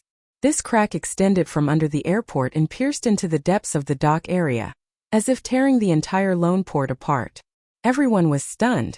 With the appearance of this crack, more and more tiny cracks began to appear on the ground. The ground of the entire port almost instantly shattered into countless pieces, sinking like waves amidst the roaring sound. "Damn it, those damn Erewhon scammers, we are all finished." The fat man's face was pale as he shouted with regret. "Look, this is the person you trusted." The fleeing nobles also panicked for a moment, and they all looked at Princess Magadol and her party in the middle of the crowd, and could not help but shout, "Your Highness!" Magadol gently bit her lips and frowned, but she did not panic. She stared at the sky, and with one hand holding Dilfrey she said softly, "Everyone, don't panic, look at the sky." The nobles were slightly startled and then they looked up. In the sky, Lord Vallis held onto the railing of the bridge with a pale face, and stared at the scene that was happening in front of him. Beside him, Earl Alcorn and Earl Jean did not look any better. The three of them were so focused that they did not notice the adjutant of the port who was sobbing and complaining about the evil of Brando and the county. "Lord Vallis, Lord Alcorn, those Erewhon scammers have cast too many anchor points. They must be crazy. The spatial magic circle of Lone Port cannot withstand such a huge shock. If this continues, the port will collapse. I can guarantee with my life that those damn Erewhon scammers do not have a fleet, they cannot summon so many ships." But the adjutant's words came to an abrupt end, because his mouth was wide open, and he had seen the most unbelievable scene in his life. In the sky not far from him, a small silver light spot grew bigger, like a rapidly expanding door of light, and when the silver light expanded to its limit, a long silver horn pierced out of it. As the person in charge of the port, he naturally recognized this thing. It was the mast, the bow mast of a ship. The mast was so long that he could estimate that behind the door of light was a huge ship, and it was at least a first-level battleship. No, even the flagship of the Empire, the Supreme Flame class, would not have such a long mast. This could only be a super battleship. But how did the Erewhon scammers have a super battleship? The white ivory tower vibrated slightly in the vibration of space, as if even the air around the tower was humming. The bow of the giant battleship slowly extended out from the light gate. First, it was the horizontal mast, then the silver goat horn sail that flashed with magic, and then the bow of the ship. When Wallace, Count Alphonse, and Count Jean saw the bow of the ship, they could not help but be slightly stunned. The half-body of the snake-like banshee shining with silver light was so familiar, and the three of them could not help but open their mouths slightly. In the entire continent of Wonde, only one force would use such a bow. The holy statue of Mana. Mana was the goddess of Wonde's magic network in the ancient legends of the Society of Sages. She was the weaver of fate of the previous generation, and her wise eyes symbolized knowledge and insight in ancient times. Her abstract eye image even became the symbol of an organization tens of thousands of years later. The Bugas painted it on the spire of the silver tower, on the cover of the Book of Knowledge, on the silver sail above the clouds, and on all the places where the silver wizards set foot. This was the Eye of Insight, the symbol of the Silver Alliance. At the same time, these descendants of the Society of Sages also had the blood of the goddess of magic flowing in their veins. This was the battleship of the Bugas. The silver fleet appeared in the sky like an ocean. After the silver light flashed, the starry ships appeared in everyone's vision one by one. The first to complete the teleportation was the second-level frigate. Almost at the moment of their arrival, they formed a dense defensive formation to prevent attacks from any direction, so as to protect the main fleet that was teleporting even more slowly. 3 first-level battleships and a super battleship. Although Wallace was the port official of the Empire, he had never seen such a luxurious lineup in his life. Even in the cruise empire there was only one fleet that could rival such a fleet. And this fleet could not possibly stay in a backup port like Lone Port. "In the name of Martha," he said, almost moaning. "Is this the handiwork of the Bugas? My lord, guess what kind of price the Bugas have to pay to teleport such a fleet." The Shire looked at such a scene with admiration. Since the age of the falling stars, the Silver People had not appeared on the earth for a long time, but this did not mean that they had declined or disappeared. On the contrary, these otherworldly forces were always observing the world, and at this moment they were displayed in such a manner in front of everyone. At this moment, the Bugas had intervened in the Holy War. The Silver People had intervened in the War of Mortals. At this moment there are at least tens of thousands of wizards at the other end of Valhalla, doing their best to open this portal across thousands of miles. Brando murmured. He said this with some mixed feelings, and he did not even know whether this was a blessing or a curse. For a moment he recalled what Lady Tanya said to him alone not long ago. "This is the deal that the Silver Alliance made with you, just to get you to help us get the Azure Lance back. In the agreement we promised to build a navy for you and agreed to sell and rent warships to Erewhon. In the agreement, although we stipulated the minimum number of warships that must be sold and rented to you, there was no upper limit. So in a sense we did not violate the agreement between the Silver People and the mortal world. Our agreement is outside of the war, and today is just a coincidence." Yes, it's just a coincidence. Brando understood that these old and cunning wizards had indeed taken advantage of a loophole. There was no relevant content in the agreement between the two sides, and he obviously could not set a hard upper limit for the rental and sale of warships. In fact, when the two sides signed the agreement, he could not wait for the other party to provide him with as much as possible. But he never dreamed that it would be to this extent. The Bugas said that this was a coincidence, but was it really a coincidence? Brando did not know if the Silver People's self-deception could really be accepted by the Sacred Covenant, or by the other human empires on the continent. At least for himself, he would never be so naive to believe it. Guess what is the real purpose of the Bugas? Thinking of this, he turned to ask Yuta and Marjorie, who were not far behind him. At this time the bridge of the spaceport had already tilted under the huge spatial tremor, and there were even cracks in some places. The female mercenary leader had one hand on the cracked wall, and frowned as she replied. "Those cunning sorcerers seem to be determined to get the Azure Lance. They're using us as a cover." This answer was not out of Brando's expectations, but he shook his head. "I thought so too, but now I want to know what role the Bugas played in the secret between the Silver Queen, the Holy Cathedral of Fire, the dragons, and my grandfather." Brando said softly. "I should have guessed it a long time ago. These guys who claim to be the inspectors of the world, how could they not know when the dragons intervened in the internal succession of the Cruz Empire?" "My lord, you mean?" Yuta asked in surprise. Brando nodded and replied with certainty.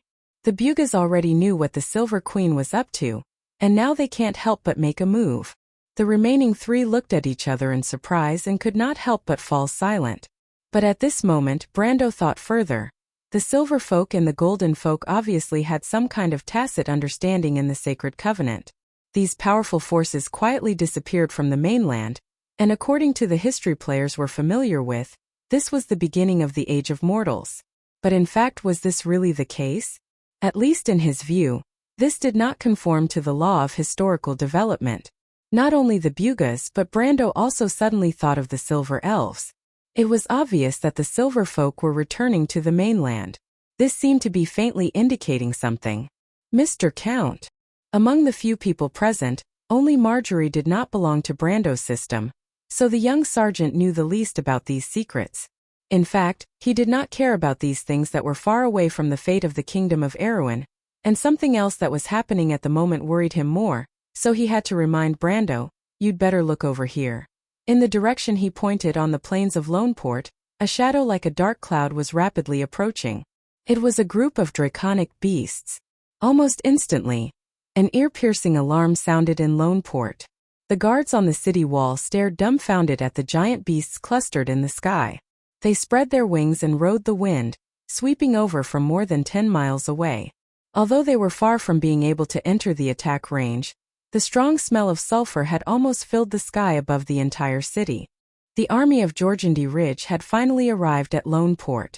They came really quickly. The county stared at this scene and could not help but pout.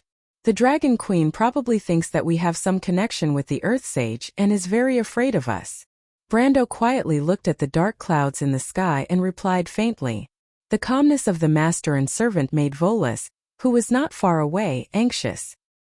He could not help but shout, "My lord, Mr. the County, the fleet's teleportation has not been completed yet. We can't let them get close to the port. Those frigates alone can't stop these draconic beasts." At this time, the harbor officer finally no longer doubted Brando's strength, but he was more worried that the young count would fail because of his impulsiveness. After all, the survival of the entire port was now tied to the sudden appearance of this fleet. "Don't worry." Brando looked at the guy speechlessly and replied casually, "Don't worry." Volus opened his mouth wide. For a moment, he felt that he and the two damn Arrowin people in front of him were living in a different dimension. Brando could not be bothered to pay attention to him. He just looked back at the image of the communication spell in his hand. At this time, the image of the character that appeared on the communication spell changed from Amandina back to Tanya. The fairy first glanced at Brando, then replied faintly, "Mr. Brando, the Bugas will not intervene in the War of Mortals. From now on, the command of this fleet will be handed over to you. Don't let us down." "Aunt Tanya, your joke is not funny at all," Brando replied snappily. "Do you think your words can be accepted by other forces?" Maybe not, but what does it matter?" Tanya replied matter-of-factly. "That works." Brando was dumbfounded. Oh. Chapter 972. On the continent of Vaunt, mortals might be able to witness countless bizarre things in their short lives, but to the garrison of Lone Harbor, be it in the past or the future, they probably wouldn't be able to forget what they saw after noon that day. Dark clouds covered the horizon as if a storm was brewing. However, this storm wasn't dead. The hearts of the dragons were beating powerfully in their bodies, and their heavy breathing was mixed with wind, thunder, and flames. Every time their tough wings flapped, it was as if the entire Black Sea was undulating. They weren't dragons, but they also had an incomparable might. Some people said that when the Empire's Golden Eagle Knight Regiment launched a group charge, it was as if heaven had descended. It was impassioned and inspiring, but at the same time it made their enemies tremble. But at this moment when the dragons launched their attack, the human cavalry was like a drop in the ocean in front of them. Any spirit they had would disappear without a trace. On the city wall of Lone Harbor, the soldiers on every tower were trying their best to sound the alarm, as if they would collapse to the ground in fright if they didn't do so. The sound of the alarm rang through the sky. On the city wall, the officers of the harbor garrison looked at the scene in front of them. Their mouths were dry and weak. The last time the dragons attacked, they rushed into the harbor from above the clouds and burned all the ships before leaving. It was far from being as terrifying as today. Everyone knew that these monsters were coming straight for them. The entire Lone Harbor would be reduced to ashes under their flames. At this moment, the sky above the harbor seemed to be divided into two distinct sides. One side was clear and bright, and half of the sky was flashing with white light. One after another, silver warships were materializing from the shadows, but the process was extremely slow. On the other side, the sky was dark red, and the high temperature and flames created by the flight of the dragon seemed to have burned through the clouds, setting the entire sky ablaze. The air was filled with a nauseating, pungent smell of sulfur that stimulated human sense of smell and taste. And when the two completely different scenes in the sky merged, a bright crack appeared in the middle. It was like a spatial rift, but in fact it was just an optical illusion caused by the color difference. This bright belt of light was slowly approaching the entire harbor, heralding the arrival of the final judgment in everyone's hearts. The group of dragon beasts was moving faster than expected. In the blink of an eye, the black dots on the horizon had doubled in size. After a while, even the scales on their wings could be seen clearly. Their deep-set eyes, expressionless eyes, and their eerie white teeth were even more frightening. Before the fiery clouds swept over the city wall, the defenders of Lone Harbor had already lost their will. They fled down the city wall in droves and no one stopped them. At this moment, everyone's heart was filled with despair. The small number of human forces was nothing in front of this mighty force. The dragons didn't even need to attack. As long as they flew over the city wall, they would be reduced to ashes. Although there were still people who didn't escape, it wasn't because they still had the courage in their hearts. It was because they knew that no one could escape. The harbor had now turned into a cage that imprisoned life. Vasily watched the despair of the entire imperial army from above, but he didn't despise the cowardice of his colleagues. In the face of absolute power, all courage was pale and meaningless. At this moment, no matter what they did, it would be useless. The tower was rumbling and shaking, and the bricks that were used to build it were falling apart and rolling to the ground. Flames and wind swept over, and then the tower began to tilt and collapse. Vasily lost his balance and fell heavily to the ground. He watched the cracks on the wall appear one after another, as if it was a silent mockery of the weakness of human beings. He couldn't help but put down the rope in his hand that was connected to the bronze bell above his head. His hands were stained with blood, but he didn't care. In his field of vision was a sea of fire. Then, one after another, behemoths flapped their wings and flew out of the sea of fire. That was the dragons. The city wall of Loneport didn't play any role in restraining them, and even the effect of delaying them for a little bit was minimal. The dragons swept directly across the plains outside the city wall, spread their wings and flew over the city wall, turning the place they passed into a sea of fire. Their target was very clear. It was the Silver Fleet that was teleporting in mid-air. In mid-air, although Brando's wizard apprentices had already cast anchor points, the teleportation was far from complete. The first to arrive were the corvettes that consumed the least amount of magic power. These two or even single-masted ships shaped like willow leaves sailed directly out of the berth as soon as they arrived at Lone Port. Their hulls were long and narrow, but they had large triangular sails made of wind sails. Therefore, they were fast and flexible, and could quickly form a hemispherical defensive circle in mid-air. At this time, the nobles and officials of crews on the bridge had seen clearly that the people standing on the deck of these corvettes were not Bugas, but black-haired or brown-haired humans, Arrowan people in naval uniforms. These Arrowan people on the deck controlled the sailing ships in an orderly manner, manipulating the sail ropes or giving orders. Knights in heavy silver armor with spears nearly 3 meters long had already lined up on both sides of the ship, ready to deal with the enemy landing from the air. They had seen the armor on the knights before, and it was exactly the same as the armor worn by the young count's guards. Could this really be a fleet of Arrowan people? Count Alcorn and his retainers on the bridge were so shocked that they were speechless. However, Brando knew that this was the navy that the Bugas had trained for him according to the agreement, a navy that belonged to Valhalla. It could be seen that Amandina and Her Royal Highness worked well together, and the efficiency of the Bugas was also very high.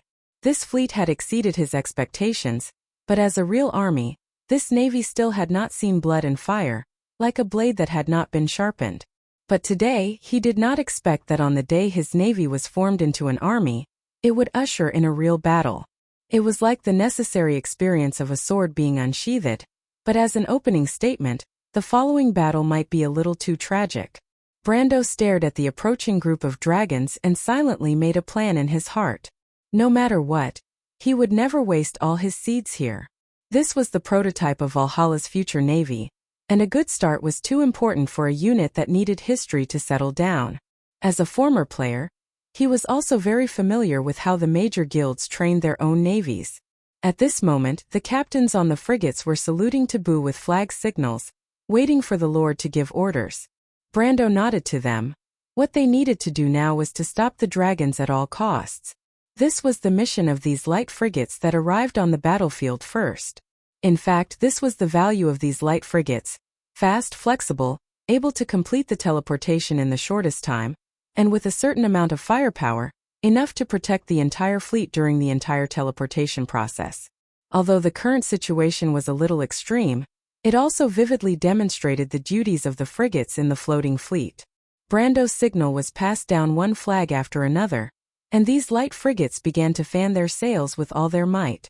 Although the appearance of the floating frigates was not much different from the traditional sailing frigates, in fact, they did not rely on the wind as their power source. The huge wind sails were woven with wind silk that was more precious than gold. This special material could collect the wind element in the air and use it as the power source of the frigates. When they were fully fanned, it was equivalent to dozens of high-grade wizards injecting magic into the magic power device. This magic power would enter the core of the frigates and push the frigates forward. The frigates were light and small, and under the huge sails, they shot out from the fleet like arrows. Soon they reached the airspace of Loneport and formed a horizontal formation above the city. Although according to the sacred treaty on the continent, the floating fleet rarely fought in the airspace of the city. Obviously they could not care so much at this moment. Their enemies might not stop to negotiate with them. To the underground residents of Georgandy Ridge, the sacred treaty was almost equivalent to a piece of paper. Everyone looked up at the long crescent moon in the sky. Even the most stubborn port officials shut their mouths at this moment. Before death, even the most arrogant people put away their prejudice. The harbor square was completely silent. Whether it was the nobles, port officials, or even the commoners, whether it was Kurlutz, Aween, or anyone from other places including the mountain people, and even a few foreign adventurers, all of them shut their mouths. Everyone understood that their survival was closely linked to this thin line of defense. Half of the city had been turned into a sea of fire. The fat man who was the most talkative finally realized this point. Those fierce dragons would never let them go just because they were nobles. In their eyes, they were no different from the burning stones and wood. They had to face the same dilemma as Earl Alcorn had experienced before. The preferential treatment for nobles in Wone during the war seemed to have disappeared with the invasion of these underground monsters. The nobles regarded war as glory, but now they had to face the struggle of life and death. Barbarism used blood and fire to strip away the false gentleness of the nobles, leaving only the naked primitive law. Everyone's face was pale, and they felt a chill from the bottom of their hearts. Fatty Evram was so scared that his legs were cramping, but at least on the surface, this second-generation heir of the Elson family was much better than most of the crew's nobles present. The crew's nobles used to have a sense of superiority towards the Erewhon nobles from the bottom of their hearts. This sense of superiority was based on the strength of the empire, and no one could refute it. It was frustrating, but now they had no choice but to rely on the people of Aween to survive. This thought seemed to give Avram confidence. Even if he was scared half to death, there was still a strange feeling growing in his heart. Even the powerful crew's nobles were scared out of their wits in this desperate situation, but only the Erewhon nobles were still resisting the powerful enemy. Once a sense of honor was born, it was deeply rooted. The hundreds of years of history of Erewhon, the journey of the late King Eric, leading the people to fight their way out of the encirclement, pride and glory trickled into the depths of his heart. History and the past, scenes of the history books that he had read, were presented in front of Avram. The shining flags were reflected in his vision like an ocean. Fatty opened his mouth and suddenly felt a suffocating pressure. In midair, the fierce battle had just begun. Countless complex and precise magic circles suddenly flashed on the side of the horizontal frigate. Fire arrows, ice arrows, sharp cyclones, and a magic storm formed out of thin air above the dragons. Countless spells crossed the distance of nearly 1,000 meters and hit the dragons like raindrops. Brando saw this scene and laughed in his heart.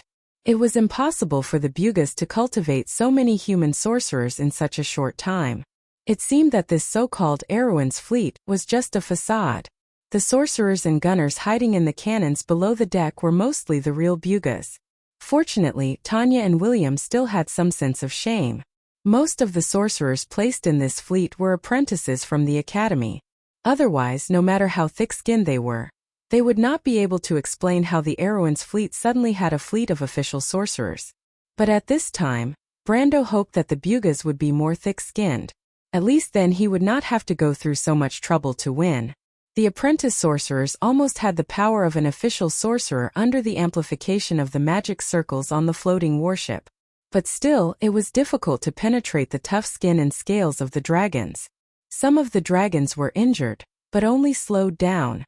After a round of magic attacks, not a single dragon fell from the sky.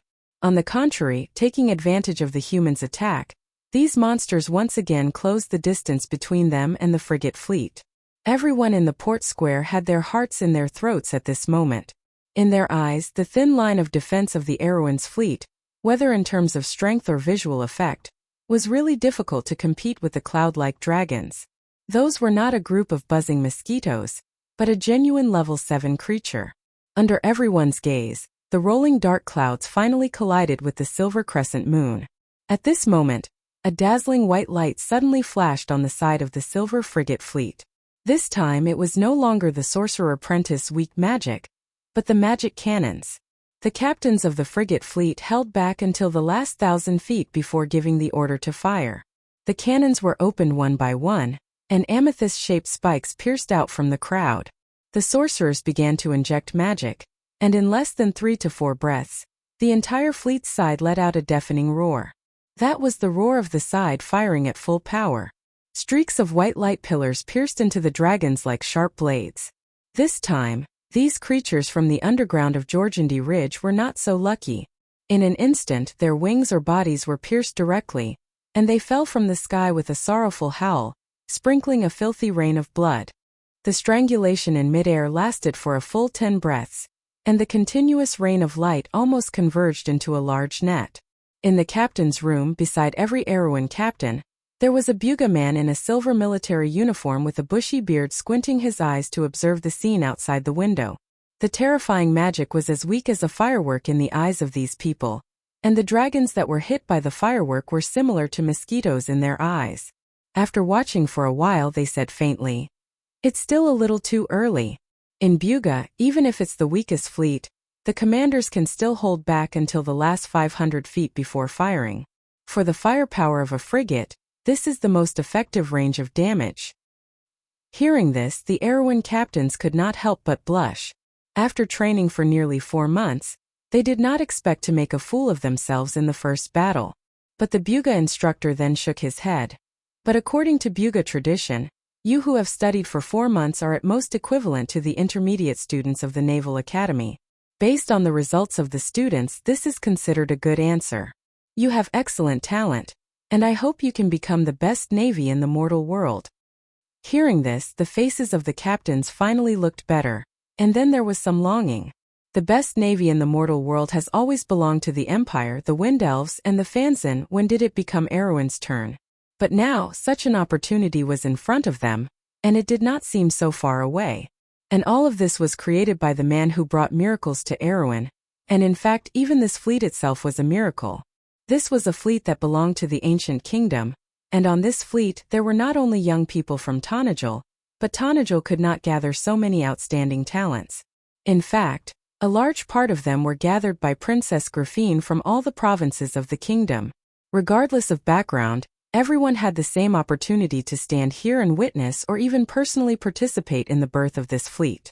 For these young people, the miracle created by Brando's own hands, the ancient glory of the kingdom of Erewhon, had long been closely linked to them, and they breathed the same fate as them, sharing the same glory and glory. And at this moment, facing the surging tide of draconic beasts, what they felt was not fear, but the warlike genes that surged from the depths of their blood. They would fight side by side with the legendary Bugas, and no matter the final result, just today's war alone, they would be recorded in the annals of history together with Erewhon. The Buga's instructor knocked on the glass of the porthole to call the hot-blooded young captains out of their fantasy. He was very familiar with this scene. The young students participating in the first battle was always hot-blooded, but they would soon integrate into the Buga's sense of discipline from their bones. What the fleet needed was precise operations, not a hot-blooded knight's charge. But it felt good to be young again. He stroked his beard and pointed to the advancing draconic beasts outside the porthole and said, "Don't be happy too early, this level of attack is nothing to a level 7 creature, and the bloody battle is still behind. As the captain of the frigate, you must hold this line of defense until the entire fleet arrives, and then launch a counterattack." The young captain nodded solemnly, but it was at this time that he was slightly startled. "What's wrong?" The Buga's instructor noticed his student's abnormality. "The Lord wants us to retreat." "Retreat? Oh." Chapter 973. In the sky, The Silver Fleet and Modesti's dragon army were engaged in a fierce battle. Explosions and flames continued, licking the clouds, and roars shook the world. For lone below, this scene was no different from the end of the world. After hearing the Buga instructor's question, Zika paced back and forth on the deck of the captain's room twice. The fire penetrated the porthole and was reflected in the young captain's eyelids. He frowned slightly, hesitated for a moment, and finally gave the order. Execute the order. The silver-robed wizard, Wulmi, stood by the side with his hands behind his back, carefully watching his Erewhon student. The silver eyes under his thick eyebrows flashed slightly, and he said, "As far as I know, your lord has no experience in commanding a fleet in battle. In fact, he isn't even from the navy. You have a reason to refuse his orders. You know better than him how to use these behemoths in the sky to win. The textbooks tell you that a qualified commander wants to win glory for the Lord, not blindly obey orders. But your eyes tell me that you haven't lost your mind and you're still young. You haven't reached the age of losing your drive. I'm very curious about your choice, because I want to see what he's capable of." Zika came to the porthole and looked at the flames of war in the sky through the crystal. A charming silver arc was slowly retreating, and a large gap appeared in the middle of the battlefield. These gaps could give the dragons fatal space to climb up, turning the battle into a rout. But the former's face was as calm as ever, without the slightest bit of worry. He was born in a local aristocratic force that had close ties with the royal family in Corvado, but he gave up the opportunity to enter the royal faction and the royal family's Knight Order under the control of the future Princess Royal. He voluntarily chose to join the White Lion Guard's training program. This decision seemed inconceivable to others, but he was certain of it. He was full of curiosity about the young count who was said to be omnipotent by others, and he believed that only such a hero was worthy of his service. This was a precursor to the coming of troubled times, and the 1,000-year storm was just the beginning of a great drama. All of the silver fleets in the air faltered in unison before slowly retreating like shimmering silver scales. Marjorie, a young petty officer from the Royal Navy of Yanalasu Province, looked up and witnessed the entire process. He wanted to say something but stopped himself. He really could not understand why the wise and calm Count would suddenly make such a low-level mistake. Or could it be that the Count was a stubborn and self-opinionated person in the first place? It was just that the stunning military talent and keen sense of smell displayed on the land had lost its usefulness in the newly opened battlefield in the sky. After the escort fleet retreated, the draconic beasts seized the opportunity and began to climb, trying to gain an advantage in height. This was the decisive factor that they could not control in the previous battle. The nobles of crews on the bridge of the airport looked at the dark clouds in the sky. Although they could not see the key to the battle, they felt a little uneasy. Count Alcorn swallowed his words several times until he finally couldn't help but ask Brando. A flame descended from the sky and landed beside the latter. Marjorie also shut his mouth at the same time. The flame separated from the middle, and a beautiful warhorse wrapped in pale flames walked out. The vigorous female knight on the horse took off her helmet, and her long hair fluttered like flowing fire. It was the head of the Valkyries, Brunhilde. "Master!" Brunhilde stared at Brando with her golden pupils. Her voice was calm and low. "I'll leave the rest to you," Brando said in a deep voice. In the previous battle, he had never used the Valkyrie Guards as his trump card, but this time, in order to protect Tanajal's new navy, he had to use it. Besides, compared to the reappearance of the silver fleet of the Bugas, the rebirth of the legendary Valkyries was nothing. "This is our duty, Master. It's a pity that Valhalla is still too weak. We can't always fight side by side with you," Brunhilde replied. "There will always be a chance. I will do my best to rebuild the Dawn Sanctum." Brando himself was looking forward to the arrival of such a day. The legendary Valkyrie who patrolled the sky would come to Erewhon's land and fight for him. This was something that even the top guilds in the Amber Sword could not dream of. "We firmly believe that day will come, and the glory of the Golden Palace will return to this land." Brunhilde turned her horse around and raised her right hand. A spear burning with golden light suddenly appeared in her hand. She shouted, "Follow me, sisters, fight for my god Odin." The imperial wind steed let out a long neigh and stood up on its hind legs. A sea of flames surged out from behind Brunhilde like clouds. The rising flames formed into an army. Countless men and horses galloped forward, and the sounds of battle shook the heavens and earth. The 4 Valkyrie leaders, Alinda, Yalvit, Walther and Gunna, wore winged helmets and held spears in their hands. They parted the flames and followed the Valkyrie queen. The army that came out of the flames was like a waterfall of fire that fell from the sky, blocking the front of the dragon army. The 2 armies collided in an instant. At that moment it was like an illusion. The whole sky shook slightly, and then blood and charred corpses fell from the sky like raindrops. The cries of the dragon army filled the sky. The result of the battle in an instant was even better than the previous volleys of the escort fleet. This scene gave Brando a huge shock. He did not expect the legendary Tier 9 creatures to be so terrifying.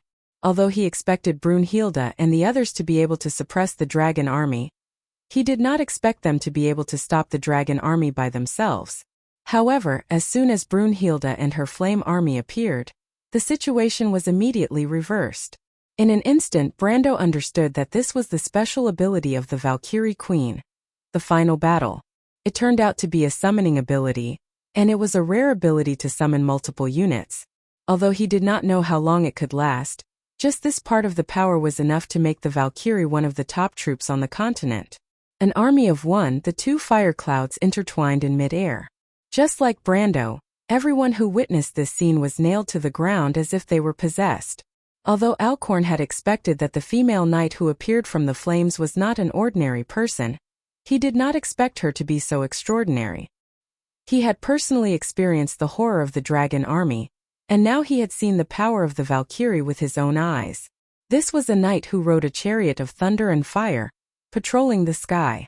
Alcorn could not help but sweat profusely. How dare he make an enemy out of someone who controlled such an army? This was simply, "You're courting death." Eugenie looked at everything in front of her in a daze, muttering to herself in her heart. She finally understood the source of Brando's confidence. With such power, even the Empire could not do anything to him. The top fighting force of the Cruz people, the Flame Family Knight, the Guardian Priest, was nothing more than this. But why would such a person, who has the power that the entire kingdom can hardly resist, be willing to stay in a corner? Another thought came to the Duke's daughter's mind. She frowned, and some of the ideas that had been in her heart were now completely extinguished. Medusa Lysimeka's eyes were shining, and the excitement in her eyes could not be suppressed. She gently patted the head of little Prince Erwin beside her and said excitedly, "See, little cutie, this is the power that your teacher really controls. But I imagine it's far more than that. He must have more secrets. This is really a mysterious man." Haruz noticed his maid's abnormality and could not help but turn his head and ask doubtfully, "Do you really need power, Miss Lysimeka?" "Kingdoms, organizations, individuals, everything needs power. Little cutie, if you and your sister's Erwin had enough power, would it still be so weak?" This reason sounded very simple, but Haruz frowned slightly. Could power really bring about everything? But he had heard from Brendel that under the Sulphur River, there was also a world that pursued extreme power. But the world of the demons was barren and lacked vitality. Power seemed to be able to bring everything, but it also seemed to be unable to bring anything. He could not figure out what exactly was lacking in between. The two were silent for a while. At the same time, most of the people in the entire Erwin Envoy group had their own thoughts. He really didn't let me down. Zakar could not help but shake his fist fiercely. The heroic army in the air was so powerful that he could not help but tremble. The royal faction, the royal family knight order, and his companion's superficiality and short-sightedness were simply laughable in the face of such power. This was no longer a power that Erwin could control and restrain. Such power could only belong to a powerful empire. The dream and glory of the Erwin people since the time of the late King Eric seemed to be right in front of them. Valkyrie? Valmy could not help but mutter to himself again. Valkyrie. The silver-robed wizard seemed to have lost his extraordinary calmness as a silver descendant. The time that spanned tens of thousands of years seemed to reappear in front of his eyes. Even the age of gold and silver had not yet come to the earth. Babel's tower stood tall in the clouds, and the earth was full of rich and lush scenes. Gods and men coexisted together, the age before chaos. That is the queen of the Valkyrie, Brunhilde. Thunder and fire above the clouds. Martha above. Who is he? How did he gain the loyalty and favor of the Queen of the Valkyrie? Mr. Valmy, he is our liege, Zakar said proudly. He waved his hand vigorously. Reinforcements are in place. It's time to fight back. Reinforcements have arrived. The Buga's super warship, the Akhenaten, was gradually materializing from a shadow. The sacred statue of Mana shone brightly under the sun. On the towering battleship, the silver sails were like clouds. On one side of the giant ship, the first-level battleship, the Silver of Magic, the first-level battleship, the Devourer of Winterwolves, and the first-level battleship, the Light of Wisdom, had fully materialized and were advancing side by side. Flags rose from each of the warships, repeating the same meaning. Reinforcements have arrived. Begin the counterattack. The Silver Fleet began to turn slowly. Brilliant magical flashes flashed again and again. For the first time, the firepower density of the Erewhon fleet exceeded the fireball rain of the dragons.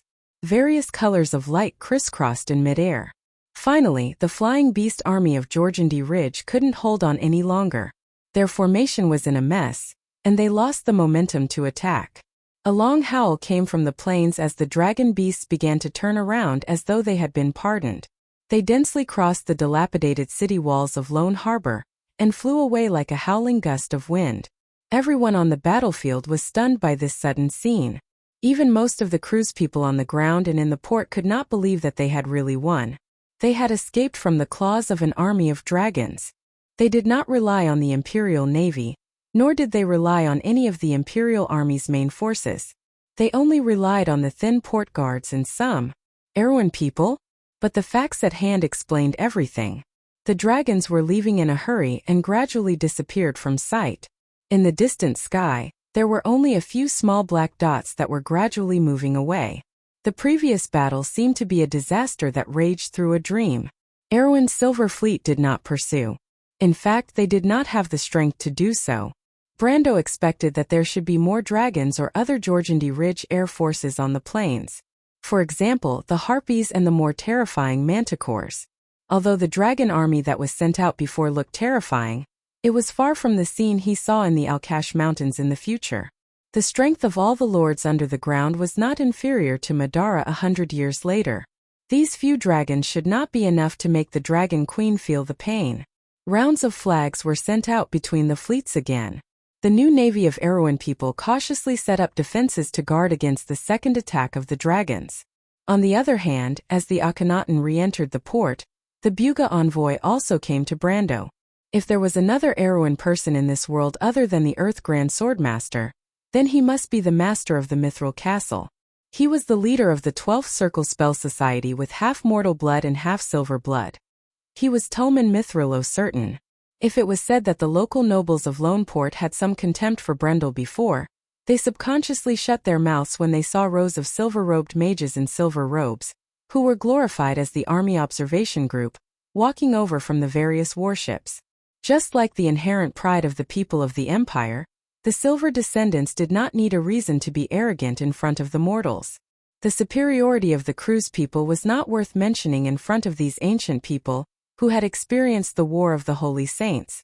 Even for most of the Silver Descendants, the Flame King Gretel was their peer. The war-torn era was their youth. They had fought side by side with the heroes of mankind. But on the White Tower, such an experience was not worth mentioning at all. So the Empire was even less worth mentioning.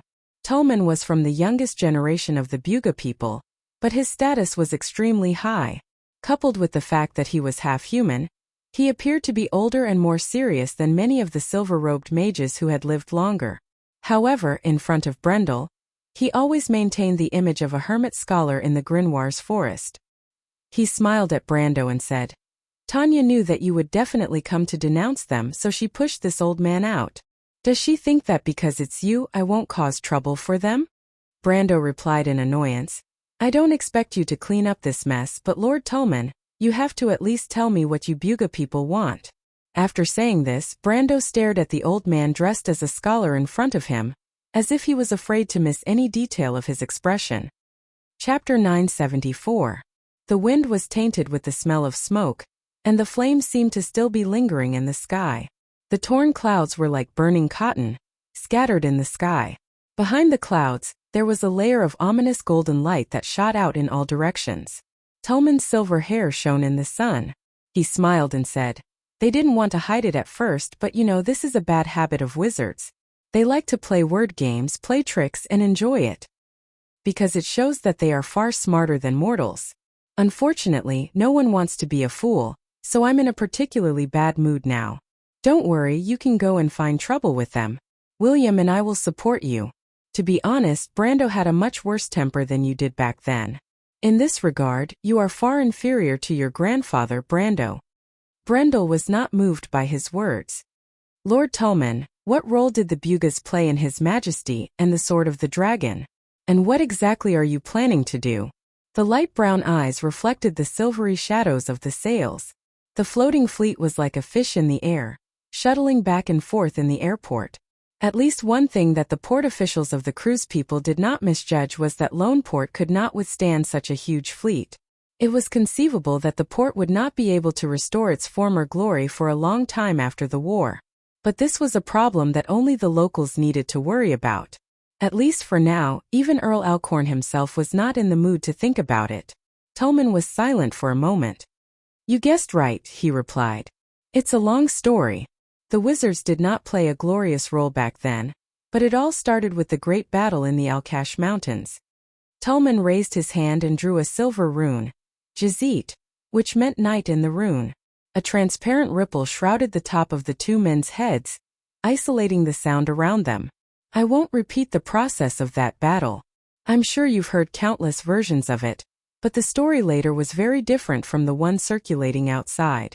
The two sides of the battle found something in Alcala. It's related to the Dark Dragon." Tolman was not surprised that Brando would guess this. He nodded and said, "In fact, what they found was the battlefield of the final battle." "The battlefield of the final battle?" Only the dragon and Cuval, the Silver Elves, participated in the final battle. So the battlefield was really in Alcala. Brando was finally a little moved. "You know about the final battle?" "I know a little. The four sages defeated the Dark Dragon in the final battle. It is said that there are countless secrets sealed in that battlefield." Brendel was more familiar with the history of the War of the Planeswalkers. This history came from Elaine's mouth, and it was still vivid in his mind. There are no records of the final battle after the War of the Holy Saints. It was as if it had mysteriously disappeared. The only people who knew about it were the Silver Elves who retreated into the mountains, the dragons no longer appeared on the earth, and the wizards, the Bugas. He raised his head and looked at Tolman. "The Silver Union monitors everything that happens on the ground. It's hard to believe that the mortals were able to get close to Alcra and find the final battlefield without the permission of a certain faction." Tolman looked at Brando with a complicated expression. "The four sages defeated the Dark Dragon. There were countless secrets behind it. In order to keep these secrets, the only two people who participated in the battle, the Silver Elves and the dragons, had retreated from the world." "How do you know these secrets, little one?" "Through some clues of legend and speculation, I have some experience that you can't imagine. Just like when I reappeared as a Highland Knight." Brando replied half-truthfully. "I know more than the Bugas think." "I can see that." Tolman sighed. His wise eyes swept across Brando's face. Darius' grandson looked very similar to him when he was young. This made Tolman feel as if he saw that person appear in front of him again. Unfortunately, the life of a mortal was too short. He seemed to recall the past when he was young in Erewhon. "Now it seems that William's evaluation of you is the most pertinent. Others still see you in the shadow of Darius, but you have already walked out of it." "I'm not the only one who has walked out of it," Brando thought. It was more like a coincidence. When Sophie's extraordinary soul appeared with the mentality of the whole world, the fusion of their souls was like an opportunity for them to help each other out of the shadow of the past. After the dream under the golden tree, he was no longer the young man who could only hesitate in front of the sword of the past. "William admires you. He and I don't agree with the council's plan, but we are happy to see it happen. The old man thinks that you can do more. On this point, I'm not as confident as he is. But I have to admit, until today when I meet you again, I have to say that I've probably made a rare mistake and made a bet that I would lose. Since you don't agree, Why are you happy to see it happen? Because William believes that you have abilities that surpass others. You have experiences that are different from others. You can do things that others can't. There are some things, these things are things that he, and His Excellency the late Emperor could not accomplish, but William believes that you might be able to do it. What do I do to deserve it? Brando was slightly stunned, and then his heart skipped a beat. There seemed to be a hidden meaning in this evaluation. What did different experiences from others mean? Did it mean that the other party had seen something?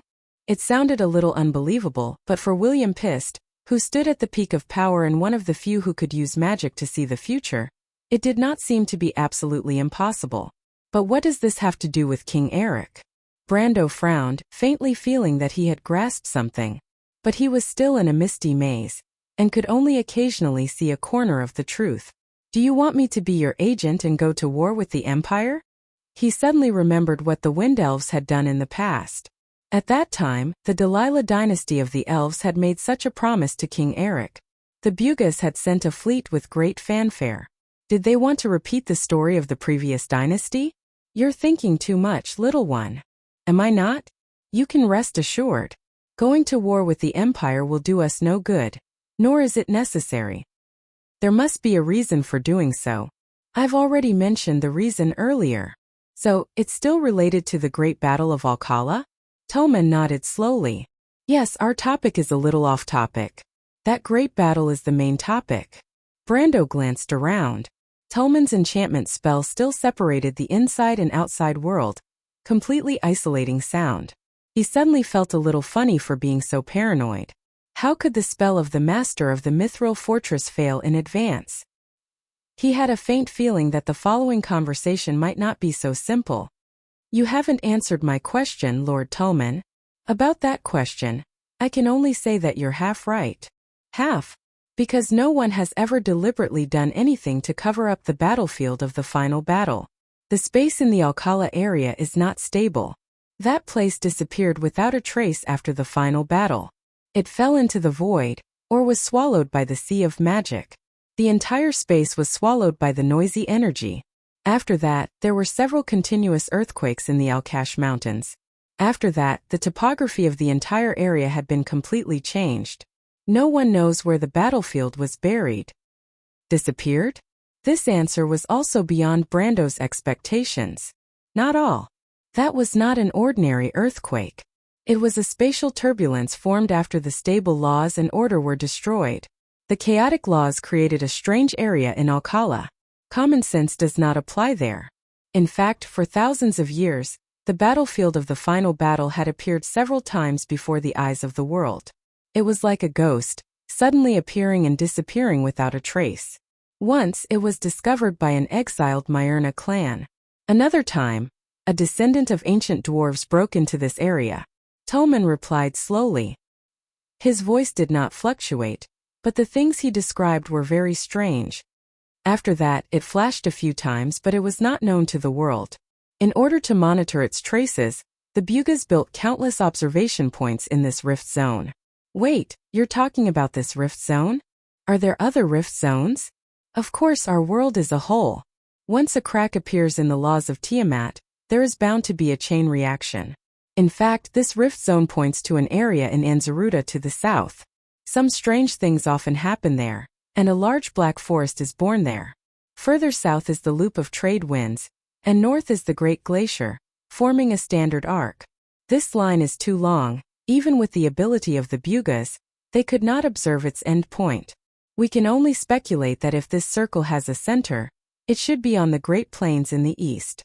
Before the Age of Chaos, the people of gold and silver wandered in the wilderness full of thorns, the Great Plains that only existed in legends and had never been seen before. In addition, outside this main rift zone, there are some smaller rifts such as the one you are familiar with, the Deadly Frost Forest. Brando was silent for a long time. Even if he counted his experience in the game, this was the first time he had heard such sensational news. If the respected scholar did not lie to him, this information had vaguely indicated something. That is, the legends that only existed in the background in the game were likely to be true. And Brando already knew that Tolman might not be lying, because the other party did not need to use such an obvious lie that would be exposed. Besides, some of his experiences had vaguely confirmed some of the content. Almost immediately, he subconsciously thought of an even more creepy thing. In the game, players had studied the whereabouts of the unforgettable unnamed ones in the deadly frost forest. Those who had lost their memories, identities, and even themselves, existences between humans and souls.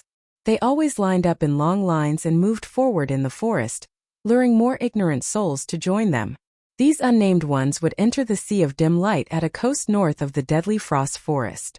The direction they were moving in seemed to always be a huge arc tangent to the north coast of Erewhon. Players had racked their brains to study this enigmatic route, but in the end it was all to no avail. They could only attribute it to the game designer's bad taste. However, at this moment, a new possibility uncontrollably appeared in Brando's mind. Those unnamed ones were moving forward along the rift zone mentioned by Tolman. But what kind of power, what reason drove them to do such a thing? What made these people lose their way? Brando could not help but shudder at the thought of those pale-skinned, empty-eyed and bewildered trekkers. He suddenly remembered Viscount Turst, whom he had met in Bragg's. The people who took him away might have been the same group of people. What did that guy want to tell him? Unfortunately, he did not understand the situation at that time and missed the opportunity in vain. After a while, Brando forced himself to throw these thoughts out of his mind and reluctantly digested the news. He looked up at Tolman, and his forehead was slightly sweaty. This was just the beginning. So, the two sides of the battle in the Alkash Mountains entered the final battlefield by mistake? It's still half of it. We did enter the battlefield of the final battle by mistake, or rather, it appeared before us like a ghost. At that time, it was your grandfather who commanded the allied forces of the Holy Cathedral of Fire. As his deputy, I immediately felt the seriousness of the problem, and our opponents, the Wind Elves, had no lack of capable people. We quickly decided to call a truce and planned to withdraw from the battlefield under the coordination of the Buga envoys. Tolman replied slowly, as if recalling the situation of that day. Brando could imagine an ancient battlefield, quietly appearing between two armies in the fog. What a strange scene it was. What happened after that? He asked. He understood that if the two sides involved in the war had peacefully withdrawn from the battlefield as Tolman said, there would not have been so much later. We made a mistake. In fact, it was an oversight. Oversight. You said before that the mortals could get close to Alkra and find the final battlefield. They must have been instructed by one side. I said you guessed half of it right. And the other half is, it was true, but the ones who did it secretly were not the Bugas. It was a dragon. Dragon? Brando was taken aback. Tolman raised his head and looked at the sky. Just like the Myurnas, dragons have the blood of gold flowing in their veins. In the War of the Holy Saints, not all dragons stood on the side of the four sages. You should know this, right? Brando knew this. The dragons were still divided into good and evil, and the source came from the break in the era of the War of the Holy Saints. But no one knew the reason why the dragons would fight side by side with the mortals, just like how few people understood the sacred covenant between the Bugas, Queevil, and the mortals.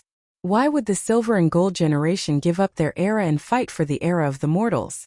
Was it because of a promise by the Azure Knight, for the era of mortals in the prophecy? Not necessarily. One of the dragons was Odin, a staunch ally of the Dark Dragon. You mean the Seven Dragons King, the evil dragon Fuchsia? Yes, after the end of the War of the Holy Saints, as the loser Fuchsia Cath was sealed under the Great Glacier by Gwyneth and Tyskras. Brendel knew these two famous names. The former was the previous generation's Dragon King, Gwyneth, who was almost a god, the overlord of the sky. The latter was the famous Dragon of Heroes, who later played an important role in helping the humans resist the Twilight invasion during the Calamity of Wolves. But he did not say anything and continued to listen to Tolman. However, the fall of Fuchsia did not stop the ambitions of the dragons. In fact, there are still some dragons who still remember the previous era secretly operating in the human world. Due to my negligence, 3 dragons named Obsidian, Atakasha, and Gwendolyn had infiltrated the alliance. They had been lurking by the side of the previous emperor for many years. During the War of the Holy Saints, they protected the princess as the royal knight. I think you already know who they are. That princess is... Brando only felt a buzzing in his head. A few important clues were like lightning in the dark night, flashing brightly in his thoughts. In the darkness, the truth seemed to have surfaced. You guessed right. Her name is Constance, the flower of the princess, the apple of the emperor's eye. Chapter 975. Grand Emperor Grantocrates had been a playboy all his life, leaving behind countless descendants. Among these princes and princesses, only Queen Ophelia's sons and daughters had the right to inherit the throne. Among them, the Silver Queen was the third daughter of the queen, and was deeply loved by His Majesty and the queen. Under the rule of the Holy Cathedral of Fire in the south of Wonde, there were countless princesses in dozens of small and large countries. If these princesses were compared to the stars in the night sky, then among the hundreds of millions of stars, there would always be one or two brightest stars, such as the Nun Princess Magadal and the Pearl of Erewhon Grafine. But 60 years ago, the night sky belonged to only one person. That person was the Silver Princess Constance. Constance could be said to be the kind of person who was born with a silver spoon in her mouth. As the daughter of Grand Emperor Grantocrates and Queen Ophelia, she had an incomparably noble birth. As she grew up, her beauty gradually spread beyond the empire. Even as far away as Saint-Tassel, where the Wind Elves lived, Fanzan in the north, and the 10 cities ruled by free mercenaries and merchants, people were talking about this cruise princess. Constance was also a seer. When she was born, she had a part of the silver bloodline. This was the origin of the title of princess. When she was a young girl, the chief court wizard of the Cruise Empire, Master Jarrett, asserted that she would become the most outstanding wizard of the empire in the future. Just like the scholar girl Shido, Constance's outstanding talent quickly attracted the attention of the Bugas. Ajani, the leader of the Wizards of the Silver Society, had taught Her Majesty the Queen when she was a girl for a long time. But just this alone was not enough to make her the successor of the empire. Don't forget that she still had 2 older brothers. Even though the eldest son of Emperor Grantocrates had been injured in the war in the north and had been suffering from constant injuries since then, he had passed away at the age of 27.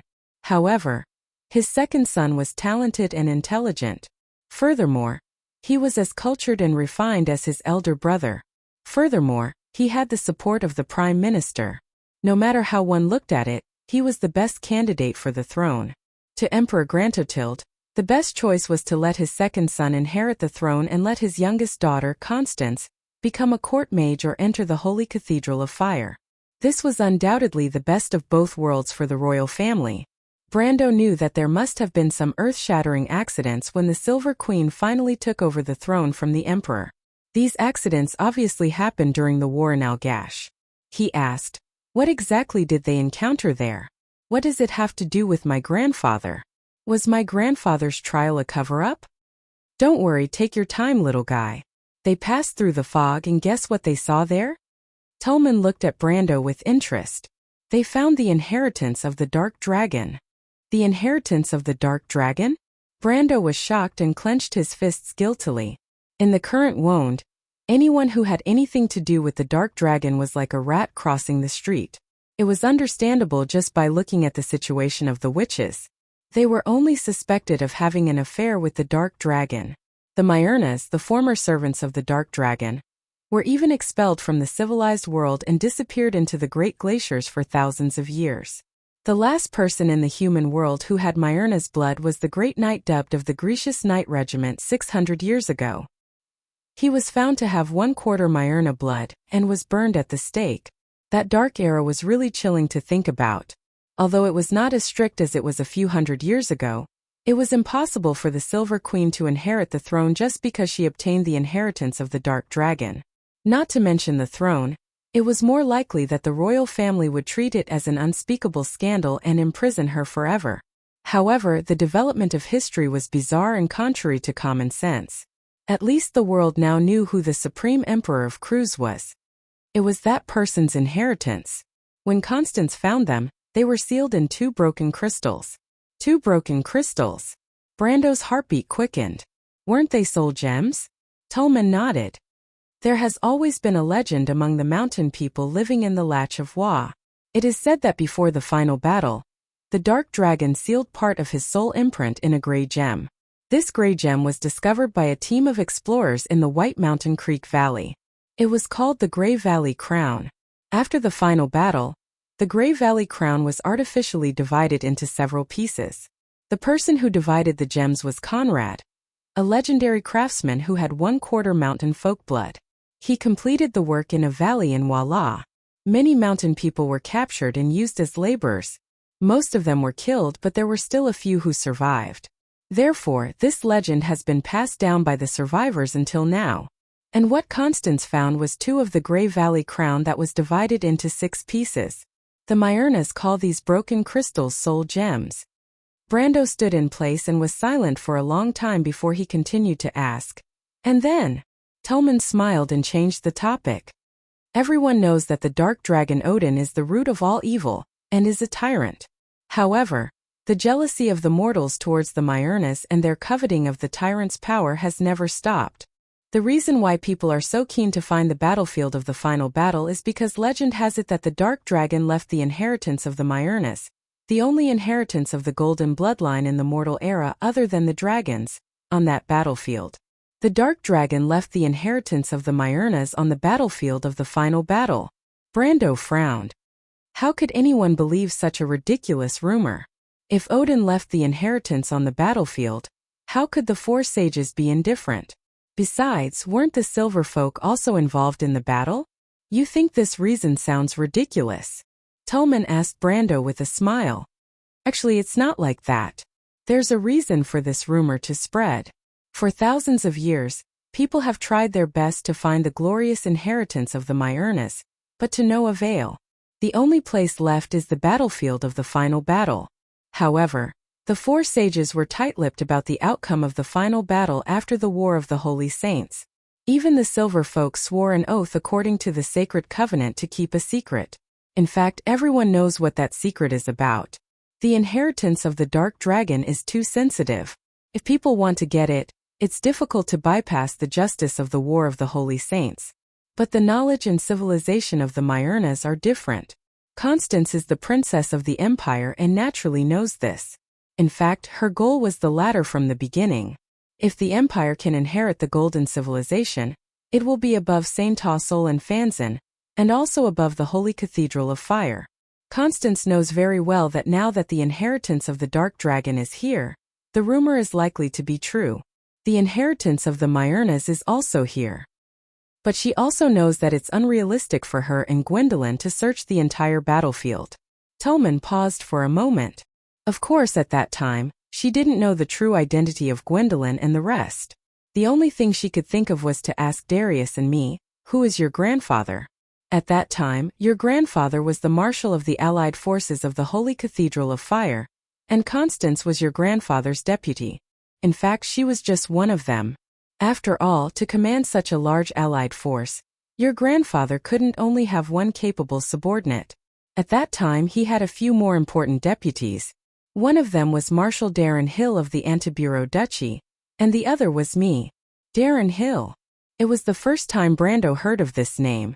However, most of the higher-ups of the Allied forces were the best and most outstanding soldiers from various countries appointed by the Holy Cathedral of Fire. This marshal was probably an incredible figure in the Antiburo Duchy back then. At the mention of this small country in the southeast of the Cruz Empire, the first thing that came to his mind was the nun princess. Thinking of Magadal's goddess-like appearance and her firm and kind heart, Brando couldn't help but fall into a trance. Such an excellent princess was naturally worthy of being pursued by the world. Even the Holy Cathedral of Fire was no exception. But how many people knew that there might be an inhuman soul hidden in the princess body? He shook his head and threw this thought out of his mind. He listened to Tolman continue. After she returned to the Allied forces, the first thing she did was to order your grandfather to send an army into the final battlefield to search for the inheritance of the Myrna people. But Constance was a very shrewd woman. Even when she was still the princess of the empire, this kind of extraordinary wisdom had already emerged. She knew about my relationship with the Bugas, so she privately begged me not to reveal this secret to the Silver Society. She also understood the feelings Darius and I had for Erwin, so she made a vow that if one day the Empire obtained the inheritance of the Golden Civilization and stood at the top of the world, she would give Erwin eternal and true independence. She made a vow in the name of the Flame King Gretel, the ancestor of the cruise people, so naturally it was true and trustworthy. That was why your grandfather and I were moved from the beginning. Speaking of this, Tulman sighed.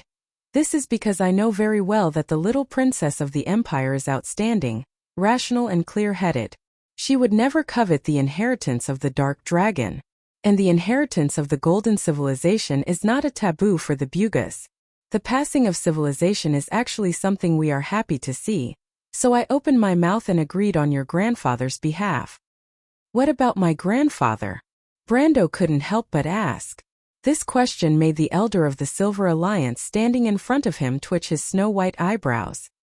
He looked at him a little strangely and replied, "Young man, your grandfather was in the prime of his life, and was also handsome and charming.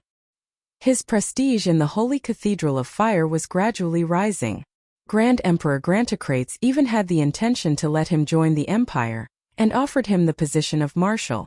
But that old man rejected him with the stubbornness and pride unique to the Erewhon people."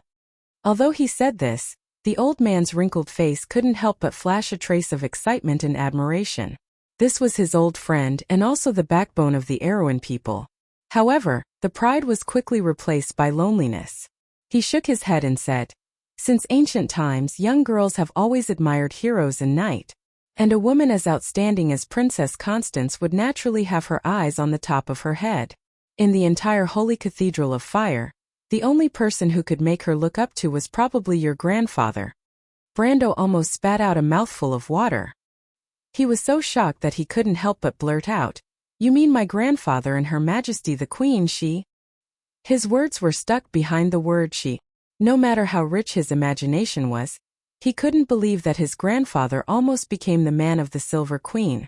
And that woman was now the ruler of such a vast area, from the Hazel Highlands in the west, to the four-leaf grass in the east, to the mountains of Aman in the south, and to the Sea of Iranta in the north. She was the supreme person of the empire, the emperor of the cruise people. Sometimes reality was even more absurd than the most bizarre night novels, but this was too outrageous and he could not accept it for a while. Tulman nodded solemnly. "Although this relationship has never surfaced, the relationship between your grandfather and Her Highness was actually an open secret within the alliance. Thus, whether it was for public or private reasons, your grandfather had to agree to Her Highness' request. But what we didn't expect was that 2 days later, things took a turn that none of us expected. No one expected that on that night, the news quietly spread out and reached the ears of the Wind Elves and Fanzin in St. Tossel. By the time we reacted, the whole thing was a mess. In order to get ahead of us, the Fanzin and the Wind Elves disregarded the opposition of the Buga people, and took the lead in sending troops to the final battlefield. Because of this, Her Royal Highness was extremely disappointed in your grandfather. That night, the only people who knew this secret were me, your grandfather, and Gwendolyn. Gwendolyn and the other two were Her Royal Highness chamberlains, so they had no chance or time to spread the news. And I, who was half a silver person, had no motive to do so. So after eliminating all the possibilities, your grandfather was the biggest suspect." Brando didn't interrupt, but he also knew that if he were in that environment, the first suspect would definitely be his grandfather. If he had been in his grandfather's position, he might have also considered spreading the news. If personal feelings were excluded, for Erewhon, the best situation on the continent would be for St. Tossel, Fanzin, and the Cruise Empire to restrain each other and maintain a balance of power. This way, a small country like Erewhon would have a chance to survive. Although the Silver Queen's oath was true and trustworthy, it was only her oath after all. Not to mention that she wasn't the emperor of the empire at that time, even if she was, what about 100 years later? So the best way was to spread the news, muddy the waters, let the Buga people intervene, and make everyone lose their chance. Thinking of this, he couldn't help but ask, could it really be my grandfather? Of course not. Tulman shook his head decisively. Who is your grandfather? Why would he be two-faced in front of his woman? He is an indomitable hero. Even if there was a legitimate reason, he wouldn't use these schemes. But at that time, Her Royal Highness didn't listen to his explanation at all. She directly exercised the power of the Empire's princess to supervise the coalition forces, deprived your grandfather of his command, put him under house arrest, and then led the army into the final battlefield. The old man sighed. In fact, with your grandfather's prestige at the time, It was very easy to oppose Constance.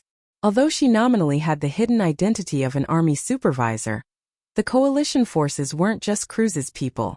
What's more, to deprive the marshal of the coalition forces' military power based on suspicion alone, this was unreasonable. Unfortunately, your grandfather was unwilling to fall out with Her Royal Highness, which led to the tragedy that followed. The tragedy that followed? Brando couldn't help but frown and ask cautiously. He only knew that later on, his grandfather was put on trial by the Holy Cathedral of Fire, and Her Royal Highness inherited the throne not long after that. Gwendolyn and the other 3 dragons were now expelled by the dragon race, banished to the underground of Jorgendy Ridge, and ordered not to step foot in Wonde. But as for what exactly happened, although there were different opinions, there was still no conclusion. It was said that his grandfather was attacked from behind when he went deep into the Alcash Mountains. Whether this was because of the persecution and conspiracy of the Holy Cathedral or some other reason, it was unknown. You should have guessed it. Now it seems that it was actually Gwendolyn and the other 2 who spread the news. As the princess's servants, they naturally didn't have the opportunity, nor the motive and reason. But if they were dragons, their behavior is understandable. They bewitched Constance to look for the inheritance of the Myrnas, but their real purpose was actually the soul gem left behind by the Dark Dragon. Since they had already found the fragment of the Grey Valley's crown, how could they give it up so easily? Earlier on, they were on the same side as Her Royal Highness, but now, Constance wanted to control the situation and control everything within the range that the Empire could bear. From this moment on, their goals diverged. So, Gwendolyn and the others immediately spread the news, stirring up the water first, and then waiting for an opportunity to seize the soul gem. Their purpose was naturally the legend of the return of the Dark Dragon in the Darkness prophecy. At this point, Tolman looked at Brendel with a profound gaze, causing the latter to break out in cold sweat, before he continued to narrate. That's right. At first, their conspiracy almost succeeded. But who would have thought that the secret of the final battle was far from as simple as they thought? His voice became a little distant, as if he was recalling everything that happened at that time. When the Cruz, Fanzan, and the Wind Elves all entered the fog-shrouded battlefield, something terrible happened. The soldiers lost their minds one by one, as if they were controlled by an invisible force. At first, they killed each other, until the number of people who could still maintain a clear mind became fewer and fewer. What was even more frightening was that this situation spread like a plague, and was no longer limited to within the fog. Even the Allied army stationed outside the battlefield began to be affected. Things got out of hand. The Bugas wanted to intervene, but it was already too late. And as the Bugas liaison in the Cruz Alliance, I naturally knew the news immediately. At that moment I knew that trouble was coming. There is only one possibility in this situation, and that is that there must be a huge seal on the final battlefield, and there is some kind of evil that we do not know of sealed under it. And now someone has touched this seal. We immediately notified the headquarters of the Silver Alliance. After searching through the ancient books and the oral accounts of some of the sages who survived the War of the Holy Saints, we confirmed this news. The secret that the 4 sages kept to themselves in the final battle was indeed related to this seal. And as for what this seal is, even the Silver Folk did not have the slightest record of it. There was only a paragraph of text that described the situation from the side. The text was actually written in the appendix of the Sacred Covenant, and it was described as follows. I, Elroy Mithril, in the name of the Silver Folk, swear on the Sacred Covenant. Under the witness of the 4 sages, the Silver Folk will henceforth shoulder the responsibility of monitoring the entire world, and guard this secret until the prophecy is fulfilled. The prophecy? The prophecy was also written in the appendix, and it was described as follows. 16. The Tower. The lost moon took away the light. XX. Judgment. The light lost. 17. The Star. The silver generation was lost on the earth, and moved forward in darkness and obscurity. 8. Strength. The chance encounter between the Emperor and the Fool. 9. The Hermit. The rusty clockwork was being reset. XXI. The World. The sword that changed fate. With half the blood of the Silver Folk flowing in his body, Tolman's memory was amazingly good, and he described the entire prophecy word for word. Brando could not help but feel a chill down his spine when he heard the entire prophecy, because he suddenly realized that he had seen this prophecy before. When he first crossed over to this world in those consecutive dreams, he had seen the first paragraph of this prophecy more than once. What exactly is this language describing? He could not help but blurt out. But Tolman shook his head. We don't know either. Elroy was the previous leader of the Silver Society, and even he did not mention such a paragraph in the appendix, not to mention that he died in an accident in the year of green, so we can't ask him for confirmation. Then what is sealed under the battlefield of the final battle? It's a crystal. Tolman hesitated. Behind the fog, there is a majestic temple. According to the description, the temple is 66 feet tall, and both sides are hidden in the fog. There is no way to know how wide it is, and it seems to be the place where the final battle took place. The temple is badly damaged, and in the center of the temple, there is a huge purple crystal in the ruins. The crystal seems to have fallen from the sky, and it went straight into the solid marble floor of the temple, causing the stone slabs and soil to arch up, and half of the crystal's volume is buried underground. Anyone who gets close to the crystal will be assimilated by the crystal and become a monster. Turn into a monster? Brendel frowned as if he had a thought. Turn into such a monster? Tolman gently patted the back of his neck. From here on, there will be patches of crystal-like keratin growing, and then the whole person will gradually be assimilated by the crystal, turning into a half-human, half-crystal monster. At this time he will have completely lost his mind, and become like a wild beast, fierce and bloodthirsty, and extremely hostile to the humans who were originally the same kind, or the wind elves. Crystallization disease. Brando already understood what it was, and he could not help but think of the crystallization monster he encountered in Ampere Seal. There was only one thing that could cause the crystallization disease, and that was the Somir crystal. Oh. Chapter 976. The Somir crystal was also known as the Somir or in the game. When it was first discovered, it was thought to be a crystal or that was rich in magic. Later on, people gradually discovered another characteristic of this crystal: the ability to crystallize. The Somir crystal had the ability to crystallize any living organism that came close to it. However, the crystallized organism did not lose its life. Instead, it was transformed into a kind of life form made up of crystals, a semi-crystallized organism. As this ability was not only effective on animals, it also had the same effect on plants. Therefore, large areas of crystal forests were often found around the Somir crystal. In fact, it was one of the reasons why crystal forests were formed. However, the assimilation effect of the Somir crystal on living organisms was a slow and gradual process. It usually took a few years or even longer to complete the process. According to Tolman's description, the soldiers of the three empires were affected by the crystallization disease after only 2 or 3 days of entering the final battlefield. Although this crystal sounded very similar to the Somir crystal that Brando had heard of before, the effect was obviously much stronger. Perhaps it was a variant of a stronger magic power, or perhaps it was something else entirely. But no matter which it was, the crystallization process should be an irreversible process. That was why he had such a headache when he faced Elaine's crystallization disease. In fact, in the game's records, there were only a few cases of crystallization disease being cured. Most of them were thanks to the miraculous abilities like the Fountain of Life or the Miracle Spell. On the battlefield of the final battle, it was obviously impossible for so many miracles to exist at the same time. There were countless soldiers on the battlefield, and in addition to the basic soldiers, there were also a large number of nobles. There was no lack of upper-class nobles among them. If these people died on the battlefield, it would be a big matter for any country at that time. Judging from Tolman's tone, when the crystallization disease spread, it was obvious that most of the people were affected. Speaking of which, it was necessary to mention the attitude of the nobles in Wone during that time. Before the Second Holy War, the nobles generally regarded participating in the war as a kind of glory.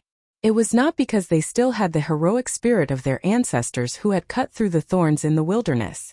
On the contrary, in the heart of the civilization, after the first generation of pioneering knight gradually faded from the view of the world, the descendants were increasingly addicted to playing and having fun. They had long lost the demeanor of their ancestors. During the War of the Holy Saints, the human nobles could easily die for a word or a promise. But today, after 1,000 years, This kind of behavior was regarded as something that only fools would do. The nobles were not afraid of war because it was not a matter of life and death for them. This was especially so for the Empire of Cruz. There were very few records of upper-class nobles dying in the war. Unless they were too unlucky to be shot by stray arrows, or died of diseases because they could not acclimatize to the climate. Even if they were captured, they would still be treated with dignity. For their enemies, hostages meant a large sum of ransom. To this day, most of the nobles still reminisced about that era. They thought that the war of that era was a classic and romantic war that combined the spirit of the knight and the virtues of kindness. Of course, this privilege was only for the nobles. For the soldiers from the lower class, the original intention of war had never changed. It was still mixed with the cold metal and the smell of death. From this, it could be seen that if hundreds or thousands of nobles died in a war, it would be a nightmare for any country of that era. Even the royal family could be torn apart by the angry family members of the deceased. One had to know what kind of power was behind the deceased. For example, Brando remembered very clearly that on the side of the Holy Cathedral of Fire, there were 3 dukes in the Cruz Empire who participated in the war. There were also a bunch of lords under them, big and small. Behind each of them was a tangled and complicated network of relationships. It was not an exaggeration to say that it included the bloodlines of the nobles in the entire empire. If these people died on the battlefield, it was very likely that an empire's princess would be implicated. The situation on the side of Saint-Tausol and Fanzin was similar. If such a thing happened, it would be impossible to cover it up no matter which side it was. There was no way to cover it up at all. Thinking of this, Brando's thoughts suddenly flashed.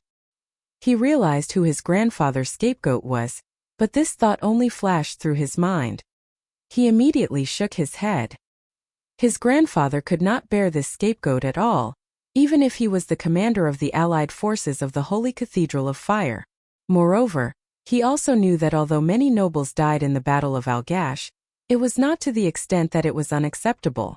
At least the princess, the 3 dukes, and a few important people returned to the country intact. Could it be that the crystallization disease knew how to differentiate between high and low, and that nobles were immune to it? This kind of nonsense was obviously not worth mentioning. There was only one possibility, and that was that someone turned the tide and saved the allied forces of the 3 empires at the last moment. This would also explain why the 3 holy cathedrals stopped fighting after that, and the Second Holy War came to an end. Regarding that person, Brando already had a strong premonition in his heart. More than once, the tall figure of that person appeared in his mind.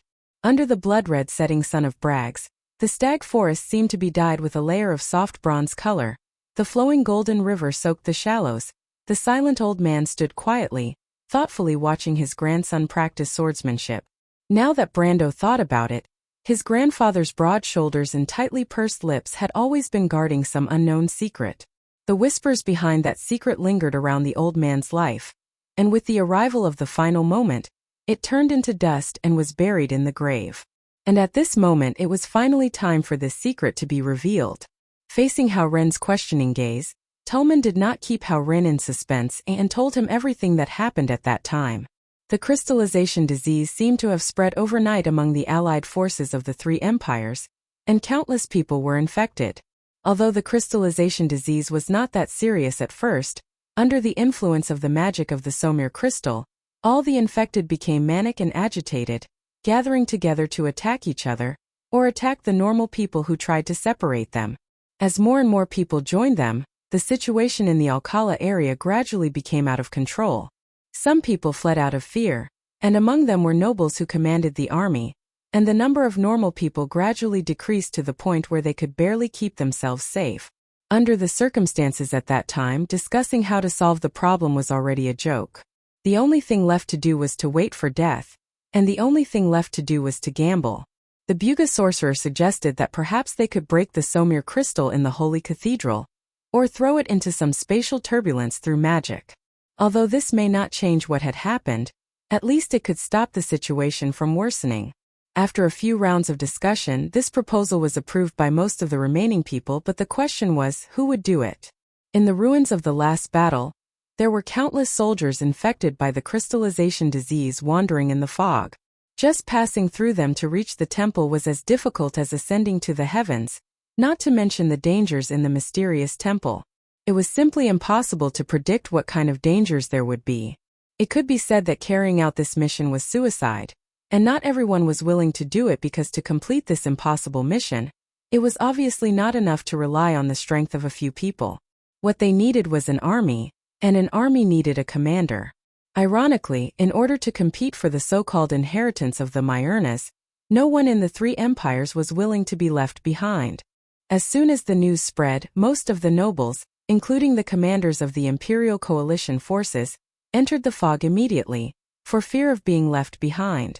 At this moment, none of these noble commanders came out of the fog again, and the remaining people in the coalition forces who were qualified to command the army had either fled or were unwilling to enter the fog. In the end, the Bugis found that only one person perfectly met their expectations, and that was Darius, who was under house arrest by the Silver Queen. In terms of seniority, he was originally the commander of the coalition forces on the side of the Holy Cathedral of Fire, and his prestige was definitely enough. On the other hand, because of his disagreement with Constance, he escaped the disaster in the first place and was not infected by the crystallization disease. Now all that was left was his own will. But as Brando expected, after learning the ins and outs of the whole thing, his grandfather did not say a word and took over the position of commander. This may seem inconceivable to others, but at that moment, Brando somewhat understood his grandfather. This was not only because of the pride of being a soldier, but also because in the fog there was the woman he loved deeply. As the old man grew older, he had to succumb to time and fate, and his tall figure gradually stooped. In his silent heart there was also a different kind of pride and passion. It was a pity that he had never seen his grandfather in that era. In Brando's memory, a vivid memory belonging to that old man seemed to gradually yellowed and faded, and then overlapped with another image. In that image, Brando saw a cloud of flags, a sea of night, and a man standing in front of the tide-like army, the marshal of the Holy Cathedral of Fire, and the undying ambition in his heart. That was an era that belonged to Erwin Anson and his two important ministers. One was in front of him, and the other was forever in his memory. Erwin in that era was far more glorious than he was now. Brando gradually became silent, just like his grandfather. He listened to Tumen talk about his grandfather's success. It was like a hero in a classical myth who survived a desperate situation, and often saved the day in the most impossible situation. The people of Cruz, the people of Fanzan, and the Wind Elves finally put down their prejudice at the most critical moment and united together. Just like 1,000 years ago, they accepted the command of a human.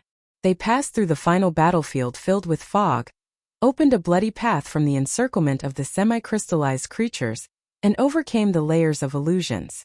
It was like the ancestors who walked through the blood and thorns in the dark era to reach the Holy Cathedral with unyielding will. Your grandfather broke the crystal, and the huge crystal pillar was split into two. After it collapsed, it lost its magic. Not only did the crystallization disease stop spreading, even the crystallized human and elven soldiers gradually returned to normal, Tumen said slowly. That crystal is still in the Museum of Felon. Amram erected a wordless stone tablet for it to commemorate the heroes of the past. It's just that few people know its origin. Why a wordless stone tablet? Brando asked quietly.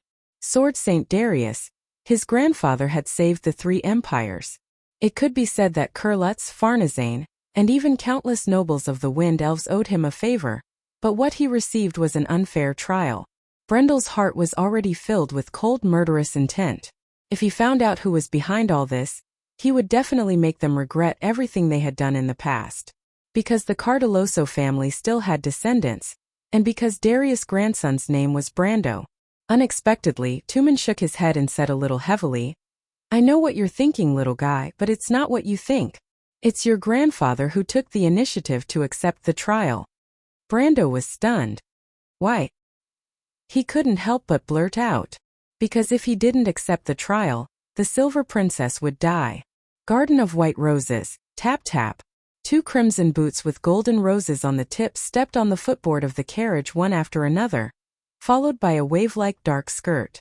The Empress of the Empire, Constance, elegantly walked down the carriage with the help of a maid. Two women hurriedly stepped forward and rolled up her long skirt. Her Majesty the Empress glanced around coldly. Her furrowed brow showed that the supreme ruler of a vast territory was not calm. "Your Majesty." The 2 rows of maids bowed. Constance ignored them. She quickly walked past them and through the corridor.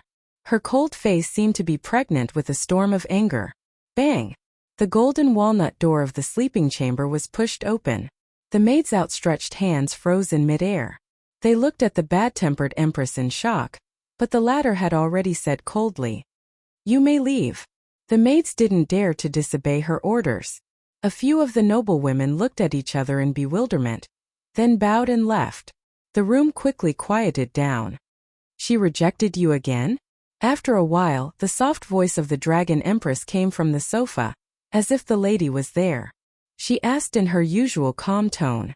But Constance didn't need to turn her head to know that the expensive golden camel fur sofa made by Sedaris was empty. "She will agree. I don't have much time left for that little mountain girl," Constance replied coldly. "When the time comes, I'll let her know that I won't just speak gently. That's for sure. The wrath of a king will cause blood to flow. So, you're going to use your sword on the mountain people?" "No, it's the opposite." The Silver Queen sneered. "I'm going to marry her to that self-righteous guy, that mountain people's prince. Anyway, he has begged me more than once to marry an imperial princess to him. Since they are of the same race, I think she will be satisfied." Constance couldn't hide the contempt in her voice when she talked about the mountain people's prince. In fact, it was an insult. After all, the country bumpkin from the mountains was always so self-righteous. In fact, no orthodox imperial nobles would associate with them. The funny thing was that he took this identity seriously, so the title of mountain people came into being.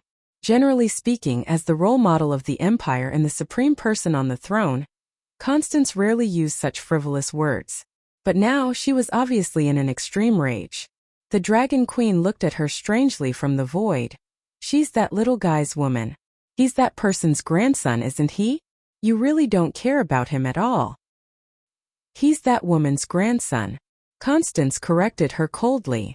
"So, this is the jealousy between human women?" The Dragon Queen's voice became a little curious. To this question, the Silver Queen had never answered. She stood silently on the spot, her eyes calm, resting on the black sandalwood desk. "What are you thinking, Your Majesty?"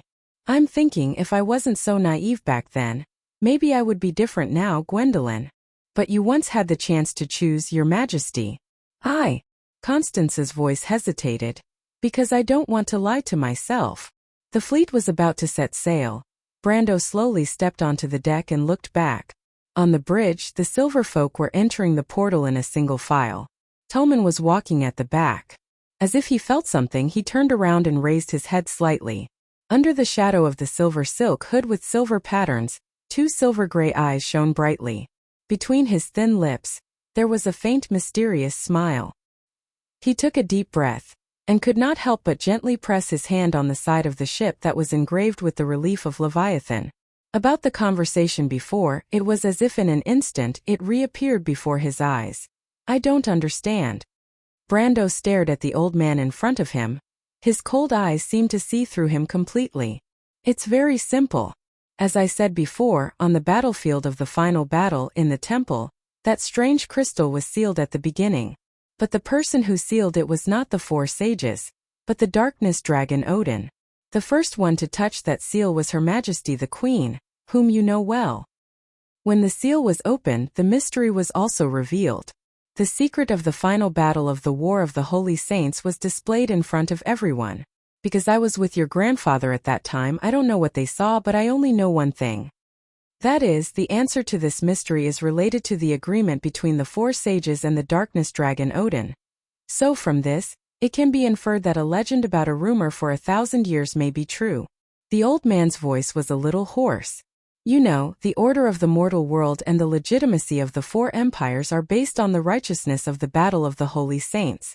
But in fact, there has been a saying in the past 1,000 years that the actions of the 4 sages in the battle of the holy saints may not be so sacred and righteous. That is to say, in this story the darkness dragon is a tyrant, but the 4 sages are just usurpers." Tolman looked up and narrowed his eyes at Brando. "Do you know what this means?" Brando did not answer. He had actually heard of such a legend, but it was spread in the Amber Sword. There were countless legends of all kinds, and there was such a saying that for every bard, there would be an additional version of the story, so no one would delve into it. But he also understood what it meant if this was true. In the history of the replacement of human dynasties, fights for the throne and conspiracies to usurp the throne were not uncommon. But the sacred war of the Holy Saints was based on the covenant between the Silver Folk and the races of the continent. The cornerstone of the covenant was to end the dark reign of the Myrnas and fulfill the prophecy, the so-called era of mortals. This covenant was described as a sacred covenant in the Pale poem, also known as the sacred oath.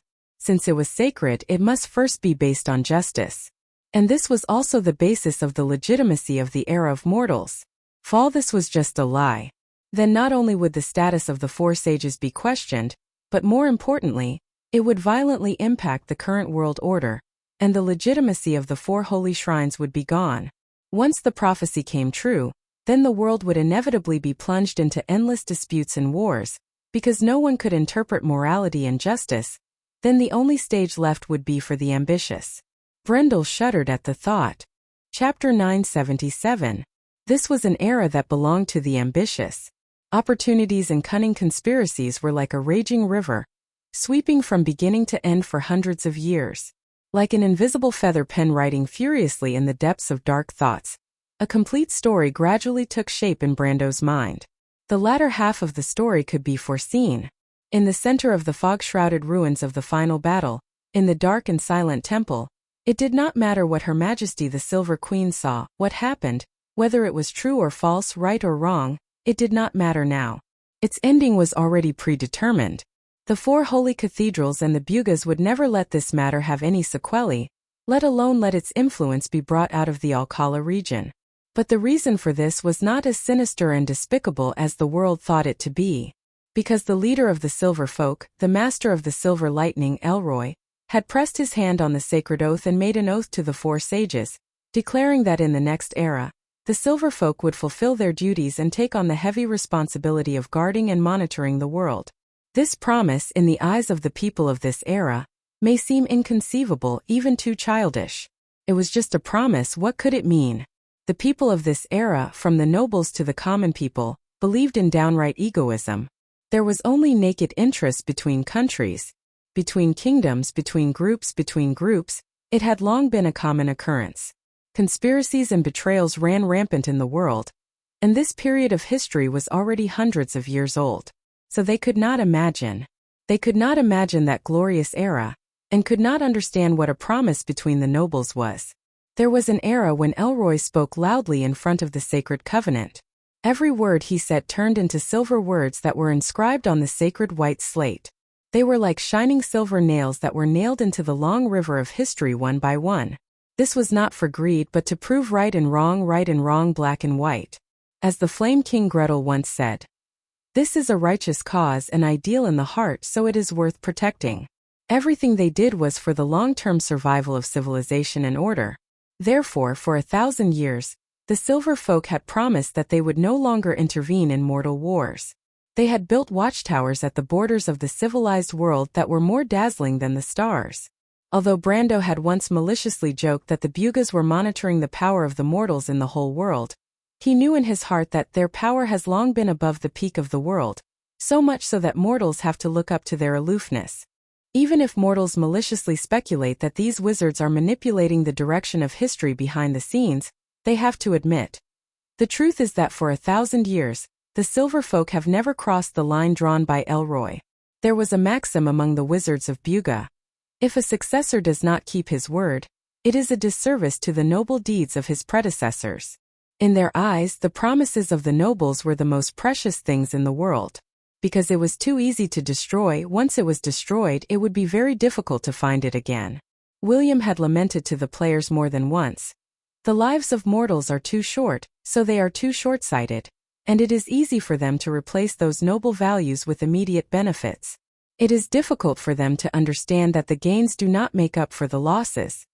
After Tullman slowly finished the first half of the story, Brando looked up at him. He did not know if it was his imagination, but he felt that there was some deep sadness in the elder's silver eyes. He could actually understand where this sadness came from. on the battlefield ruins of the final battle, if everything that happened in that temple really proved that the four sages were wrong, or not so righteous, then it would cast a shadow over the sacred oath. If a successor does not keep his word, it is a disservice to the noble deeds of his predecessors. But what if all this was wrong from the beginning? Now there were only two choices left in front of the four holy cathedrals and the silver folk. Either they admit the mistakes of their predecessors, and let the world undergo a thorough reform and baptism. After that, the four holy cathedrals may disappear, but at least the truth will always exist in the world. But more likely they would let the world sink into darkness, let conspiracies and lies obscure the light of reason, and let woe become the biggest stage for ambitious people in the next few hundred years. Or they would cover up the truth. Although it would tarnish their own hearts, the fire of civilization and order would still exist, and at least the world would not fall into a sea of fire. The War of the Holy Saints had ended 1,000 years ago, and there was no reason to let the hatred of that era continue. That would be too selfish. The four holy cathedrals chose the latter. At that time, other than the dragons and the wizard leaders of the Silver Alliance, there were also the popes and high priests of the four holy cathedrals. These people were different from the corrupted vermin below. They were all true seekers of truth, so this choice was a great pain and torture for them. Because they knew it was a lie, but they had to use nobility as an excuse to cover up the lie. This was double the damage to the shining truth. Since the decision has been made to cover up the truth with lies, then everything that happened on the battlefield of the final battle should not appear in front of the world again. After a long silence, Tolman slowly said, "But so many upper-class nobles were sacrificed on the battlefield, and there must be someone responsible for this. This person, Her Royal Highness. What about my grandfather? Actually, no one forced Darius, but one day he suddenly came to us. And you agreed?" Brando asked in a low voice. "Of course not." Tolman shook his head. "But your grandfather said something to us. He said that you can't let Princess Constance bear this responsibility. She knows too much and there are too many suspicious points in the whole incident. She can't afford to be suspected. More importantly, she is now the leader of the group of nobles who have also entered the Holy Cathedral. If you have decided to cover up everything, then you must appease each and every one of them. So not only can she not be a sinner, she must be a hero." Your grandfather looked at us with his head held high, and his eyes flashed with a light that I still can't forget. Then he slowly said, "You have sacrificed too much for this, and I can't let all of your efforts go to waste. So let me do it. Here only I have the right to do it." After saying this, he turned and left the tent. Brando quietly listened to these words and did not speak for a long time. He only felt a strange emotion surging in his heart. He blinked his eyes, and his lips were a little dry and bitter. This is a noble's career. How can I let others monopolize it? There is such a man, whose silence contains too many meanings. Although he did not say a word, looking back on the past, he could answer the questions that most people in this world did not dare to face with a clear conscience. He did not let down his own beliefs, and also did not let down his beloved woman. That required not only courage, but also extraordinary wisdom. This man is his grandfather. This is a life without regrets. One can't help but yearn for it. Next up is the trial? Brando asked bitterly. He originally thought that his achievements had surpassed the figure in his memory by a lot, but now it seemed that it was just a child's play. This thought made him feel ashamed. Next up is the trial. Tolman replied in a deep voice. That trial. Those who truly understood the truth knew that it was just a child's play. There weren't many who dared to face that lie, so there were only a few who were present. Most of the others were missing their seats. So most people think that it is a secret trial, but the truth is not like that. This is the last dignity left for your grandfather. But as a good friend of your grandfather, I was present at that time. After the trial, your grandfather should have been secretly executed, but because of the reason you know, he was only relieved of all his duties and reputation, and secretly sent back to Erewhon. After that, almost no one has heard any news about him. In fact, in the whole of Wonde, there are only a few people who really know that your grandfather is still alive. These people, including the high priest of the previous generation of the Holy Cathedral, chose to self-destruct because they could not bear the torment in their hearts. Do you know? Tolman suddenly said. At the end of the trial, the Supreme Being of the Holy Cathedral of Fire, the teacher of the current Holy See of the Holy Cathedral of Fire, turned around and whispered something to me. Today, how can we still pursue the truth and right? This sentence set off stormy waves in Brando's heart. At that moment, he suddenly understood why the whole continent fell into complete darkness 60 years after the War of the Holy Saints. Even the Third Holy War was called the most chaotic and the darkest war of the mortals. In the following hundreds of years, it was an era of intrigue. Opportunities and cunning conspiracies were like surging undercurrents, sweeping from beginning to end for hundreds of years. With the advent of the Slate War, the Wizards of the Light were also forced to put down their pride and join the War of the Mortals. In that war, the sky and earth changed, blood flowed like rivers on the earth, and the order of the past completely collapsed. Then the eternal night came, and the power of dusk fell uncontrollably on the earth. The surging torrent of history at this moment was like a long river that flowed endlessly, surging towards him without stopping. The lock on the dusty Pandora's box finally opened in Brando's heart with a click. We are all sinners. The light of civilization has been extinguished at this moment. Next, it will be a long winter night. Perhaps in my lifetime, I will not see it light up again. Although the 4 holy cathedrals covered up all the secrets of the final battlefield, you could lie to everything, but you could not lie to yourself. In the hearts of Vala and his legendary teacher, the believers' belief in justice and truth was uncontrollably shaken. The holy cathedrals had lost their reliance on justice and glory, and everything they believed in naturally became a castle in the air. The confusion of the higher-ups inevitably spread throughout the holy cathedrals. This confusion, after brewing for nearly half a century, uncontrollably turned into a kind of panic. If people realized that everything they had insisted on before was wrong, then what was the point of their persistence? Furthermore, was the world created by the 4 sages really so correct? This is the source of everything. Tolman laughed bitterly. The bitter fruit is self-inflicted. Turns out that we made the wrong choice from the beginning. After that, according to the original plan, the dragon and the Holy Cathedral of Fire made a private exchange and Constance became the queen of the empire.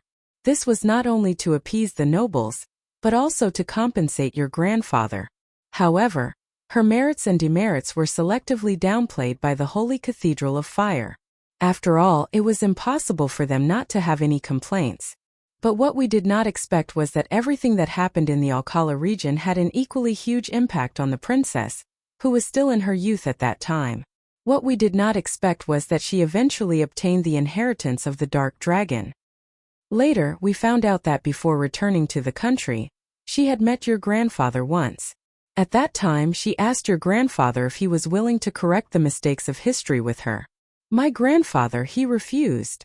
Tolman nodded. But he also kept his promise. He never revealed a word of that conversation in his life. It was not until after his death that we received a letter from him. Brando only knew that his grandfather had written a letter to these Bugas before his death. He suspected that the same letter might have been sent to the Holy Cathedral of Fire and several other major holy cathedrals. From that letter, we learned the true thoughts of the crew's queen. It turned out, she wanted to become the Dark Dragon. Become the Dark Dragon. Brando's heart skipped a beat. Not only that, we don't know what she saw in the Holy Cathedral, but she must have seen more than the nobles. She seemed to believe that what the 4 sages had done was a complete mistake, so she was determined to correct this mistake, whether it was for the sake of ruling the world or to uphold what she thought was right. This is, Brando asked in a low voice, the origin of this war, right? Tolman nodded slowly. Brando was silent for a moment. You knew all this a long time ago? A little earlier than you, Tolman smiled bitterly again. But we can't be sure if this is the true thoughts of the queen. After all, she has been enduring for decades. She seems to be waiting for an opportunity, but no one knows what that opportunity is. Why didn't the Holy Cathedral of Fire stop her? Brando only realized that he had asked a stupid question after asking this question. He saw Tolman looking at him helplessly. The person involved back then was the current master of the Holy Cathedral of Fire, Vala. Presumably, Vala was still in deep confusion like everyone else. If the Holy Cathedral of Fire could not confirm that everything they did was right, then what reason did they have to stop the Silver Queen? What a sin! Brando couldn't help but groan. So you didn't choose me, did you? What right do I have to stop Her Majesty? Of course you have, little one. The old man winked at him playfully. Don't think I don't know what cards you have in your hand that you haven't played yet. Brando immediately understood what the other party was talking about. Cruz's eldest son. At this moment he suddenly felt that he had shot himself in the foot by letting that guy stay. He couldn't help but say helplessly, well, having a trump card is one thing, but the difference in strength is another. What right do I have to sit in the same position as Her Majesty? That does seem to be the case, but what she has done is too crazy. Not everyone in the Imperium will support her. You can always find supporters, can't you? Besides, you are the descendant of Darius. No one is more suitable than you for this matter. Perhaps this is the will of the heavens, little one. And then you Bugas will stay out of it. Brando replied with some annoyance. It's good to be clean and honest, but if you still care about your own feathers at this time, you are fishing for praise. Not to mention you are the ones who caused this trouble.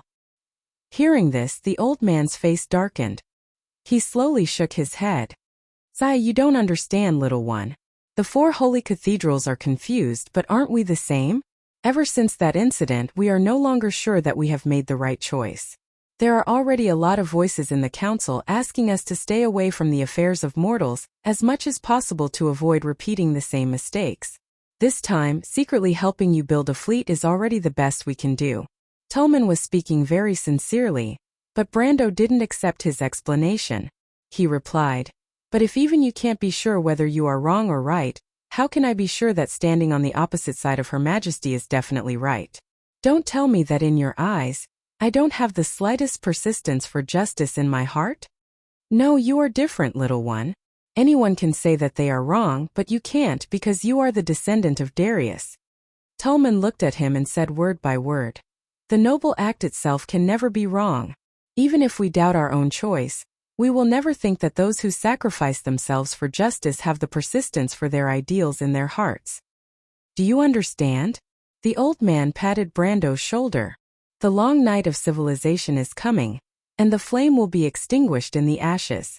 But under the embers there will still be a flame.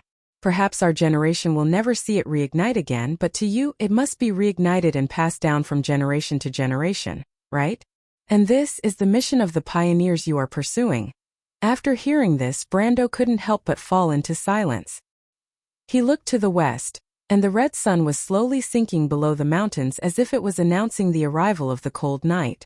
However, in the dark night, who would hold up a torch that sparkled like stars? He looked up, and the image of the silent old man in his memory was unusually clear and distinct.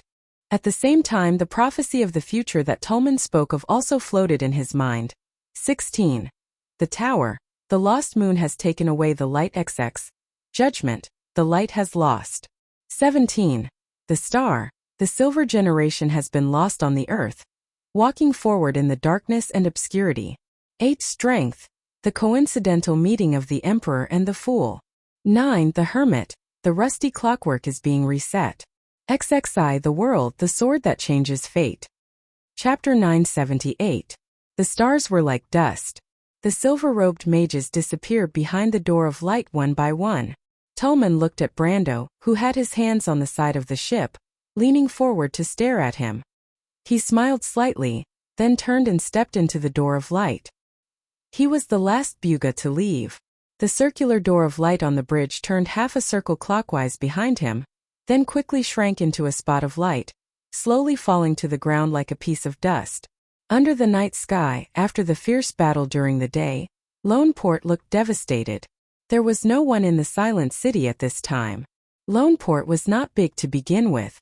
Except for the nobles who were reluctant to part with their properties, most of the civilians had already left or fled in the early stages of the war.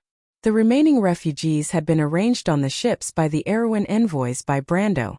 The nobles of Cruz were quite dissatisfied with the civilians occupying their limited survival resources in space.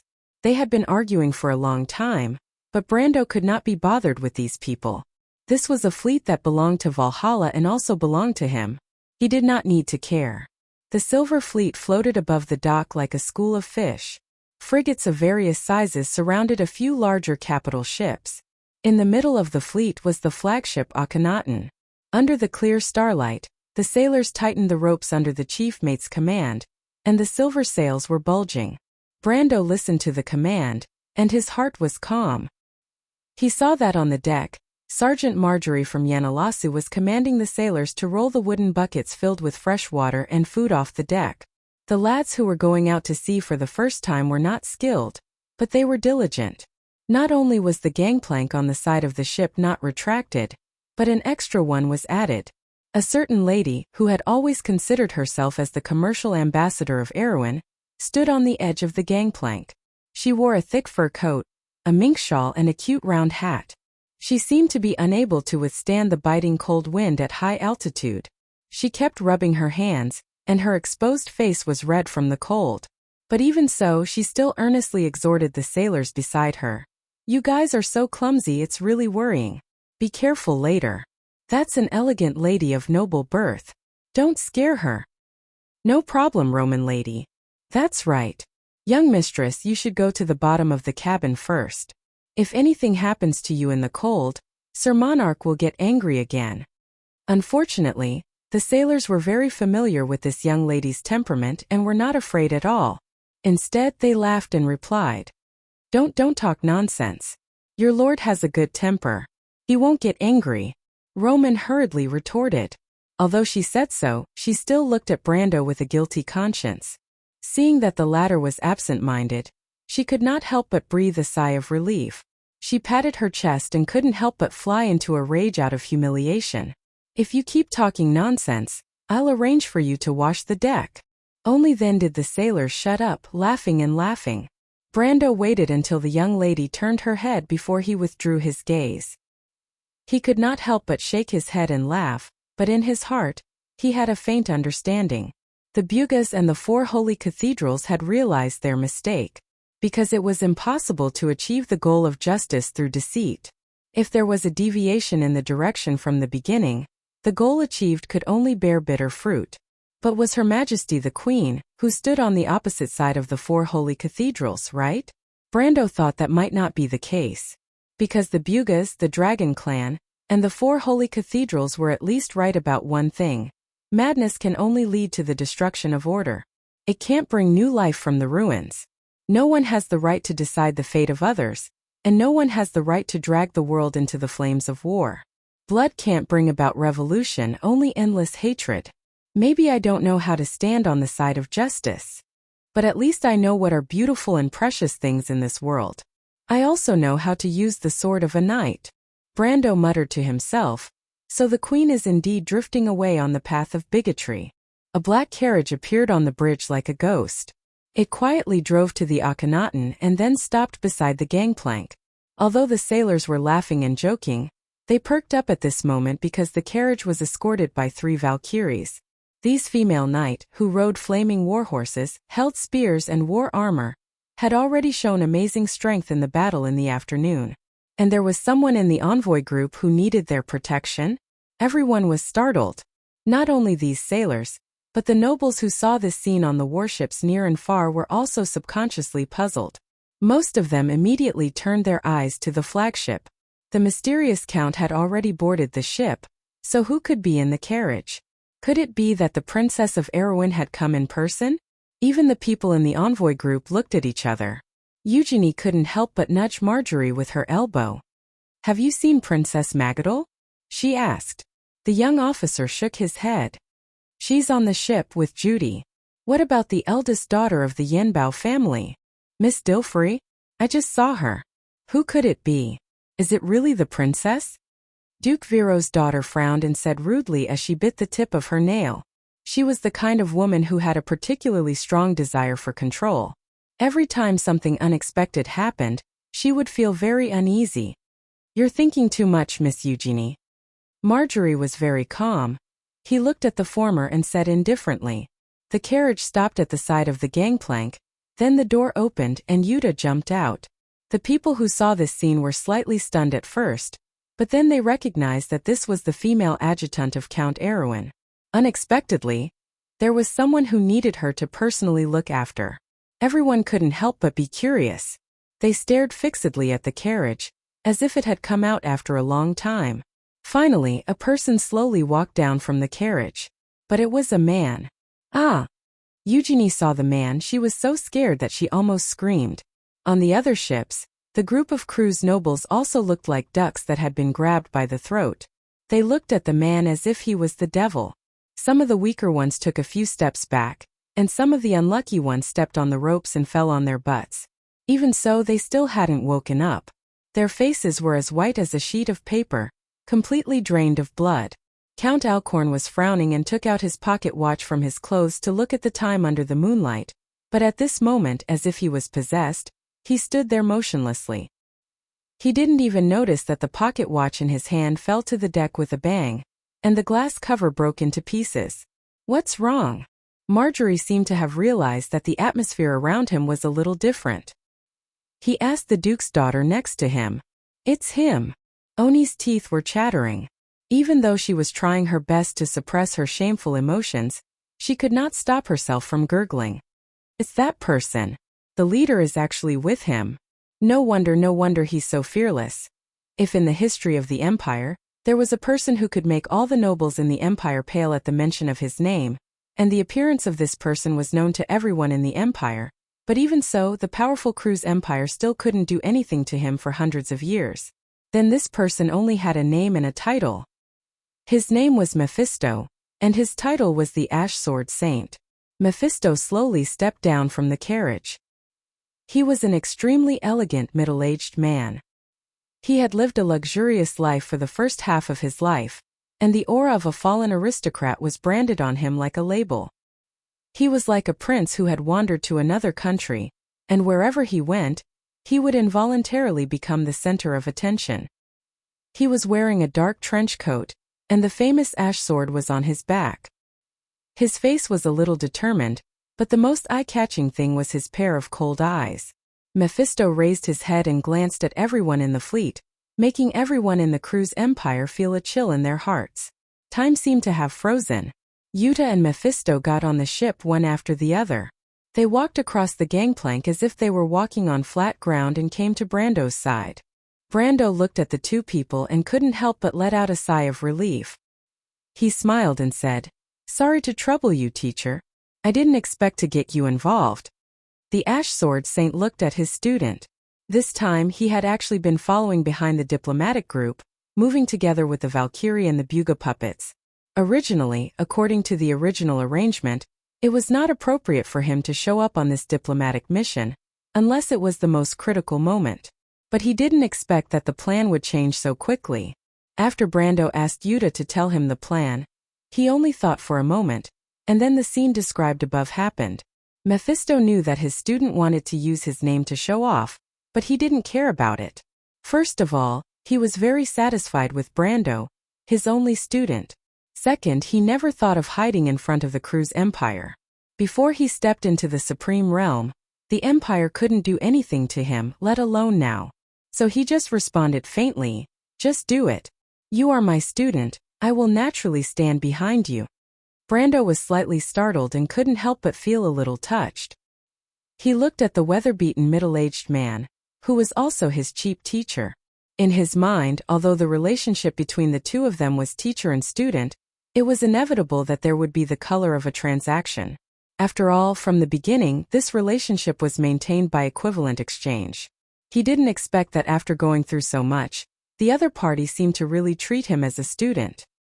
He nodded slightly and replied in a deep voice, "I understand, teacher." Mephisto still had a serious look on his face. He just nodded and said, "I'll go down first. Seeing these hypocritical cruise people is really unpleasant." Brando couldn't help but smile bitterly. Now the world thought that he, the Count of Valhalla, was bold enough to slap the face of the crew's empire, but he didn't expect that Mephisto, the old enemy of the empire, was even more arrogant. Even he didn't dare to slap the face of the crew's people for no reason. One must know that Count Alcorn was not far away now. Although Mephisto was talking to him alone, his voice was not low at all. He must have deliberately said it for the other party to hear. But this was nothing. What was outrageous was that those arrogant Cruz nobles who always complained about this and that, at this moment, seemed to have become speechless. They all lowered their heads and pretended not to see this scene. Although Count Alcorn's face was green and white, he didn't dare to say a word. What was deterrence? This was deterrence. Brando watched Mephisto walk down the deck, but he couldn't help but curse in his heart. He didn't see his teacher say this when he saw the beautiful Legion commander of the azure firmament. It was really hypocritical. But thinking of this, he also remembered that he hadn't heard any news about Veronica for a while. Although the lady was from Cruz, she was one of the few people he respected. For a moment he couldn't help but worry a little. At this time, the black carriage was arranged by the Roman to board the Akhenaten. The sailors couldn't help but be puzzled. "Miss Roman, didn't you say that there was a noble and elegant lady in the carriage? That doesn't look like a lady at all." "Why isn't there a lady?" the merchant girl quibbled. "Didn't you see? Miss, you're not talking about Lady Yuta, are you? Isn't she the leader of the mercenaries? How can she be considered a noble and elegant lady?" The sailors suddenly became noisy. "Merchants have to be trustworthy." "Of course we have to be trustworthy, but loopholes in words can also be exploited, right?" The Roman smiled. Tisque. For a moment the sailors booed. But the merchant girl didn't care at all. She asked the sailors to put away the gangplank, then went to Brando's side and proudly made an okay gesture. Brando was unmoved. He pinched the tip of her little nose, then said to Yuta, who was beside him, "Is everything loaded on the ship?" Yuta nodded. "The puppets and gargoyles have been loaded. But my lord, there aren't many gargoyles left. If the dragons attack again, they will definitely come again. The one behind us should be Modesty. I know her character very well." Brando glanced at the great plains under the night sky. The scattered stardust dotted the dark curtain. But the most dazzling of all was the constellation of Dragon King Bahamut in the eastern sky. Just beside this majestic star chart was a patch of darkness. It was said that before the War of the Holy Saints, this constellation belonged to the Dark Dragon. It had already fallen for thousands of years. The Roman raised her eyebrows and raised her head, trying to escape from Brando's evil clutches. But she was just a pitiful little witch. How could she be a match for a warrior like Brando? Not long after, she looked at this hateful guy with tears in her eyes. "Brando, if you don't let go, I'll bite you." As if to make this threat more convincing, the merchant girl showed her white and sharp canine teeth. Brendel smiled and let go of his hand. The latter hurriedly took a step back, rubbing his red nose and staring warily at Brendel. "Can they catch up with us?" Yuta looked at the young couple with interest and asked. "Yes, the dragons are much faster than the oldest frigates. Plus, we're carrying the refugees," Brando replied. "Then if we set sail now, won't they catch up with us at sea?" Yuta frowned. "It doesn't matter." Brando thought that Modesty might join the battle herself after learning that the Bugas had intervened. But he still replied calmly, "They can't stop us. Yuta, go and inform the Shire and Marjorie to come to the drafting room. Oh yes, and the fat man." Yuta nodded and was about to leave when Brando called her again. "Wait, what's wrong?" The mercenary leader turned around in confusion. "Yuta," Brando hesitated before asking, "I remember you seemed to know my grandfather." Yuta was slightly startled and then reacted. Her eyes lit up and she replied with some reverence, "Yes, my lord. In Erewhon, how could anyone not know your grandfather? Lord Darius, in that era, he was one of the two pillars of the kingdom, but—" She looked at her lord with some appreciation, thinking that this was probably the so-called family inheritance of the nobles. Both the grandfather and the grandson were so outstanding. But why did some nobles decay from generation to generation? It was not the first time she was puzzled about this question, but she could not think of an answer. But what? Yuta seemed to have taken a while to make up her mind to continue this question. She replied, "But my lord, when your grandfather became famous, I wasn't born yet. In fact, I saw him after he went into seclusion. My lord." She looked at the young man in front of her and replied, "You know, near Bragg's. In fact, I saw you at that time." "What?" Brando was stunned. He never dreamed that he would have such a relationship with this mercenary leader. "My lord, Do you remember that I told you about my past? Recalling the things that happened before, Yuta's voice could not help but lower. My sister and I were still adventurers at that time. Later, we were persecuted by the nobles and had no choice but to go into exile. Later, my lord, your grandfather saved my life. Unfortunately, my sister was not so lucky and did not survive until then. It was at that time that I saw you and your grandfather. She could not help but smile gently and made a gesture. At that time, my lord, you were only this tall. Brando was stunned for a moment before he reacted. There seemed to be such a thing in his memory, but before Yuta mentioned it, it was just a small episode in his childhood memory. It had long been blurred. He took a deep look at the mercenary leader and asked, "You recognized me from the beginning?" Jana shook her head. That was something that happened a long time later. Only then did I realize that the old man was the famous sword Saint Darius. Later on, I deliberately collected some information about him, but I didn't dare to publicize it. Later on, when I met Milord, I didn't recognize Milord at first. After all, Milord was still so young at that time. She couldn't help but laugh. Who would have thought that such a cute little fellow at that time would grow up to be such an indomitable man? Compared to Milord, I was really a failure. Later. After that incident in Shaflun town, I confirmed your identity from Lord Koden. From then on, I decided to follow you wholeheartedly. The mercenary leader recalled with some emotion. She subconsciously looked at her sword. My lord, she raised her head. Is there anything else? Brando shook his head and felt that it was a pity. He originally wanted to know more about his grandfather from Yuta, but he did not expect that she did not know more than he did.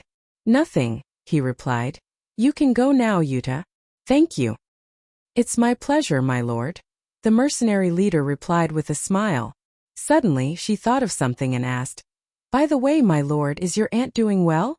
My aunt? Brando was stunned for a moment. His mother had a few aunts in Karsuk, but there was very little contact between them in Cardareg and his family. He had never seen those relatives in Cardareg, so he did not understand why Yuta suddenly asked this question. Yes, it's the lady who was with your grandfather at that time. Speaking of which, she was the one who saved me first, Yuta replied. I haven't seen that kind lady for a long time, and I haven't found a chance to thank her. What? Brendel was stunned for a moment, because there was no such person in his memory.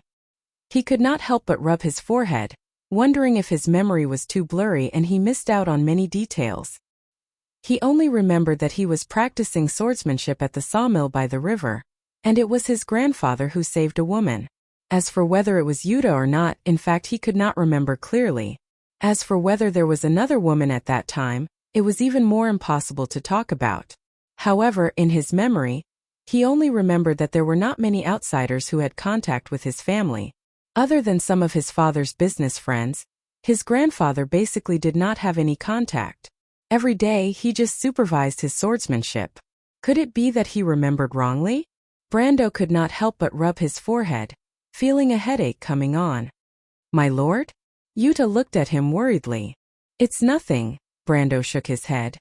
My aunt she. Well, it's okay, I'll bring you to see her next time. The mercenary leader nodded in satisfaction, and did not hear any hint of perfunctory intention. Oh. Chapter 979. There were no lights on the entire fleet. It was like a school of black fish floating in the night sky. The moonlight occasionally passed through the clouds, sprinkling the clear light on the undulating sea, and also reflected the shadow of the fleet on the waves. The silver sails were sometimes bright and sometimes dark, like a sparkling silver light. The entire fleet rumbled in the air, but the more it was so, the more silent the night seemed to be. The entire vast sky of the sublime inland sea seemed to be shrouded in this strange atmosphere. The atmosphere in the drafting room was also a little quiet. Several large maps of the entire empire and the surrounding areas of the sublime inland sea were spread out on the table. A black sheathed dagger was pressed against the corner of one side, and a sextant or something similar was placed on the other side. There were a few chairs placed around the table. Marjorie, the Shire, Avram, Count Alcorn, and another representative elected by the nobles sat around the table. Brando sat at the head of the table. Behind him stood the female mercenary commander Yuta with a sword and Hippamera with a scepter. The ladies did not want to squeeze with these men, so they stood a little further away and watched the men discuss from afar. In fact, except for Chiara and Eugenie, the other ladies were not interested in this boring meeting. Enid accompanied the little princess of House Cipher, and Judy was used to following Eugenie. After all, the little girl was not even 11 years old, and she was still afraid of being alone.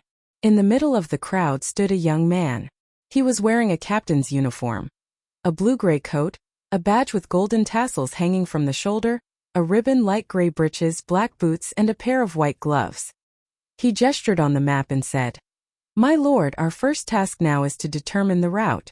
Such a large fleet can't always drift at sea, and supplies are a big problem. Therefore, we have to find a suitable target port. This place must meet the following conditions. First, it must be able to accommodate our fleet. Second, it must be able to provide us with sufficient supplies for a long time. Third, and most importantly, the port must have an attitude towards us. This is also the guarantee of the first two conditions. To be able to accommodate a fleet like ours, it must be at least a Grade 1 port. There aren't many such ports around the sublime inland sea." Avram replied, panting. The cabin was so hot and stuffy that the heir to the duke's throne was covered in sweat. His silk robe was also soaked in sweat. His maid kept fanning him, but to no avail. His sweat was flowing like a waterfall. He wiped his forehead with a handkerchief and continued, "Only Cloak Bay, Metz, and other commercial areas have such ports. I thought for a while, and the closest ones to us should be Emma, Golden Harbor, and Fatten." He was not as bossy and domineering as the other nobles. On the contrary, he was a little timid. Perhaps it was because he had too much contact with the family business that he had picked up the cautious habits of a merchant. After wiping the sweat off his forehead, he frowned and said worriedly, "Captain, an anchorage with a Grade 1 port is most likely able to support a fleet like ours for a long time. But the problem is that the people of Cruz may not be at ease with a fleet like ours entering their port. My lord, you originally..." Brando of course knew what this cautious guy was going to say. Originally, they thought that Brando only had a few ships in his hands. With the Avram family's connections in the empire, as long as they asked their business partners to take care of it, they would be able to easily settle the problem of docking and replenishing at the port. But to let the people of Cruz turn a blind eye and let such a large fleet enter the port, or even just pass through the waters near the port, was not a small matter. His original connections might not be of use. This was also the trouble that the Bugas gave him. Brando would never have thought that such a large fleet would arrive at the empire. But of course, he would not let Avram finish his sentence. He interrupted him with a look and said, "I know you don't have to worry. You just need to inform your friends in advance and let them rest assured, lest the people of Cruz think that we are their enemies." "Is that so?" Avram muttered in his heart. Was it really that simple? Such a large fleet that did not belong to them suddenly appeared in the empire's territory. The people of Cruz who were in charge would not even be able to sleep well. It was a little too much to say that they could rest assured. It was just that these days, Brando had already established an unquestionable authority in the diplomatic group, so these doubts could only rot in his stomach. He would never speak out rashly. Brando's eyes swept across the yellowed maps, his eyes moving along the rugged coastline of the sublime inland sea as if he was thinking. After a long while he made a decision. "Let's go to Fathom." For a moment the room was so quiet that even a pin drop could be heard. Everyone followed the young count's gaze to find their final destination. The two nobles of Cruz were obviously more familiar with their homeland. Fathom was located in the province of Emmeline, located at the estuary of the Marigold River. The province of Emmeline was east of the short Main Mountains, which happened to be the westernmost point of the Metz region. It was the northern gateway of the Evergreen Corridor. This was the heartland of the northwest territory of the empire, and Fathom Port was the center of this region. It was also one of the largest ports in western Metz. Count Alcon glanced at the map, frowned and said, "Isn't this place too close?" Brando glanced at him and understood what he meant. Was Fathom Port too close to the Evergreen Corridor? He was afraid that the army of Jorgendy Ridge would come all the way north after breaking through Fort Azaf. After experiencing a life of panic and desperation, he finally had a chance to catch his breath. He did not want such an experience to happen again. He shook his head gently. In fact, the reason why they chose Fathom Port was not a spur-of-the-moment decision. Tumen had chosen this port for them a long time ago. Although the Bugas did not say why, Brando believed that the other party must have some information, but for some reason, he could not say it so directly. He could even boldly guess that the Silver Folk might have used their monitoring stations on the ground. Therefore, at such a sensitive time, Tumen could only choose such a subtle way to remind him. This short meeting at the moment, to put it bluntly, was just a cover for the eyes and ears of the nobles of Cruz. Brando replied, Earl Alcon, the White Legion is still in the Evergreen Corridor. The army of Jorgendi Ridge won't be able to break through this line of defense so easily. Taking a step back, if the White Legion can't stop them, then there's no safe place in the entire Metz area. You can't expect us to go directly to the heart of the Empire, right? Earl Alcon frowned. He could hear the meaning behind the young Earl's words. Besides, he also understood what it meant for such a large fleet to go directly to the heart of the Empire. At that time, no matter whether they had good or bad intentions, they would only be greeted by a frontal attack from the Cruz Royal Fleet and the Pegasus Knight Regiment that guarded the imperial capital. Then, said another noble of Cruz who was present. He was the representative of the other nobles outside of Lone Port. He was a nice gentleman with a kind face, but now he looked more nervous than Earl Alcon. Why don't we go to Cloak Bay? The real reason for not going to Cloak Bay was naturally that Tullman had warned him in advance. Most of the nobles who knew about the final battle were now rooted in this area. Needless to say, these people must be Her Majesty the Queen's hardcore supporters. And in the past few decades, the Silver Queen had never put the nobles in this area in an important position. She only let them firmly control the Empire's navy. This news made Brando more vigilant than Her Majesty the Queen's attention to these nobles. Obviously, Constance regarded these people as an important support behind her. She wouldn't put them on the table unless it was a critical moment, which was commonly known as a trump card. Knowing this, Brando naturally wouldn't foolishly walk into the other party's trap. Between Cloak Bay and Metz, it was obvious that the former couldn't be approached no matter what. But he couldn't say that now. Brando glanced at the man. The other party's question was actually within his expectations. Fortunately, these Cruz people hadn't begun to suspect anything yet. They just instinctively wanted to stay away from danger. He smiled slightly and replied with a confident look. In fact, you two don't have to worry so much. With my fleet alone, the Jorgendi Ridge people can't do anything to us. Instead, the Empire's army is a bigger threat to us. You two don't want to die in the hands of your own people for no reason after escaping from danger, right? This is the heart of the Empire. Everything must be done with caution. The reason why I chose Fathan was also because I considered many factors. First of all, I don't want to have a conflict with the Empire's navy, and I don't want to make Your Majesty the Queen feel too nervous. To be honest, I'm just the leader of a small envoy group. If it weren't for the current situation, I wouldn't want to make things so troublesome. So, let's not complicate the situation further. What do you think? Count Alcorn thought for a moment and felt that it seemed to be the case. However, he really sneered at Brando's words of, I'm just the leader of a small envoy group.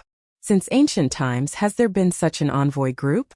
The only thing left was to drive the fleet straight into the imperial capital and force Her Majesty the Queen to abdicate. Thinking of this, he couldn't help but feel a little strange. He wondered if the Empire had offended this damn guy in some way. Otherwise, how could he be so arrogant? He thought for a while before he slowly nodded and agreed with Brando's statement. And the remaining Mr. Nice Guy actually followed Alcorn's lead. So naturally, he couldn't put forward any other opinions. After the two sides discussed for a while, they basically confirmed some of the details.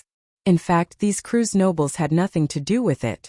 Brando's request for them was basically to not cause any trouble. However, this feeling made Count Alcorn very uncomfortable, so he took the initiative to propose that after they arrived at Fathan, he could also use some of his connections to at least let the Cruz people guarantee the supply of their fleet. Of course, he also considered this from the perspective of his own safety. After all, Brando's fleet was his only protection at the moment. After confirming the route, the Cruz nobles who had been nervous all day finally relaxed. Only at this time, the fatigue suddenly returned to these nobles who lived like princes. After a whole day of fear, After witnessing a great battle and back and forth, even a figure like Count Alcorn couldn't help but feel a little dizzy and quickly took his leave to rest. After these crew's nobles left one by one, Brando immediately removed his relaxed appearance and became serious. He ordered all the members of the diplomatic group to stay, and this time, the location of the meeting was chosen in the captain's room. The captain's room of the Akhenaten was quite spacious and luxurious. It didn't seem cramped when it accommodated all the members of the diplomatic group. However, at this moment, the atmosphere in the room was a little solemn, and a strange silence lingered around everyone. Avram was still wiping his sweat, but his maid was nowhere to be seen. Eugenie frowned and bit her lower lip. She subconsciously glanced at Marjorie next to her. Among all of them, only the young officer seemed to be relatively calm. The latter stood there straight, motionless, like a soldier waiting for the general's orders. Not far away, the captain of the Akhenaten looked over curiously, wondering who this was. Could it be the Lord's confidant? But why hadn't he seen him before? Beside Marjorie, there were several other ladies in the diplomatic group. Enaid and Judy were very nervous. Count Yenbao's daughter was slightly better, but she was still immersed in the previous shock and had not recovered. Only Princess Magadol was calm. Beside her, Chiara's expression was very complicated. Sometimes she raised her eyebrows, and sometimes she revealed a strange smile. But overall she looked exuberant, and at first glance it was obvious that she wanted to see the world in chaos. After a long period of silence, someone finally broke the dead atmosphere. The one who spoke was Eugenie. "Captain, we believe that you will not speak without thinking, but what you said is too. She originally wanted to say that it was too far-fetched. If it was 1 or 2 months ago, she would definitely have said it. But unknowingly, Brando had already established an image of authority in the hearts of these people. Even if she did not want to admit it, she had already subconsciously acknowledged this point. This rude word circled in her mouth a few times, but in the end she did not say it out loud. Brando looked at these people.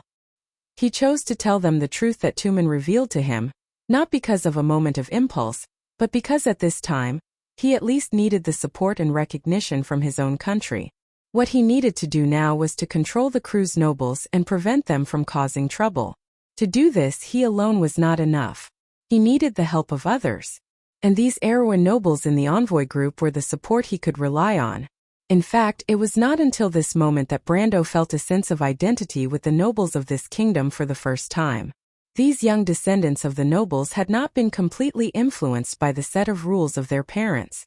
The innate rebellion in their bodies bloomed with the brilliance of freedom and ideals. This vitality was incompatible with this decadent and ancient kingdom. I believe that you can judge for yourselves whether what I said is true or false. Brando only gave a simple answer. Eugenie did not speak anymore. If Brando had told them these things for the first time, they might have doubted it. But in fact, as early as when they broke through the defense line of the army of Georgandy Ridge, the captain had presciently warned them that the dragons might be related to the Silver Queen. With this layer of doubt, and after connecting all the clues together, all the problems were solved. In fact, they had already accepted this statement in their hearts, but because it was too shocking, they could not reverse their original understanding of this world. But after a moment, the officer who stood like a javelin opened his mouth. "Sir Lord," he said in a deep voice. Brando was slightly startled. He suddenly realized that Marjorie called him Sir Lord, and not the captain like the others. He could not help but look at the other with some doubts. "Sir Lord," Marjorie replied, "if you have any orders, please give them. I am a soldier, and I know what to do at this time." Brando looked at this guy in surprise. He thought that he would have to persuade Eugenie first, but he did not expect this guy who was usually silent to speak first. He nodded slightly and looked at the others. "What about everyone?" "Oh, sir, are we going to war with the Empire?" Enaid asked with some fear. "No," Brando shook his head. "But I'm afraid that we are going to war with Her Majesty the Queen. But you don't have to worry too much, we may not be fighting alone." "Sir, are you saying that someone will help us?" Avram asked with a stutter. "You will know when the time comes." Brando stared at the huge map of the entire empire hanging on the wall of the captain's room, and his eyes fell on the location of Fathom Harbor as he answered faintly. Then he changed his tone and gave an order. Marjorie, Evram, this is your real order, listen carefully. Both of them subconsciously became serious. When the fleet arrives at Fathom Harbor, your mission is to immediately take over the harbor. Brando emphasized the word take over, whether by peaceful means or by force. He raised his head, and his eyes were so bright that it was as if there were a ball of fire. Do you understand? The two young men were stunned at the same time.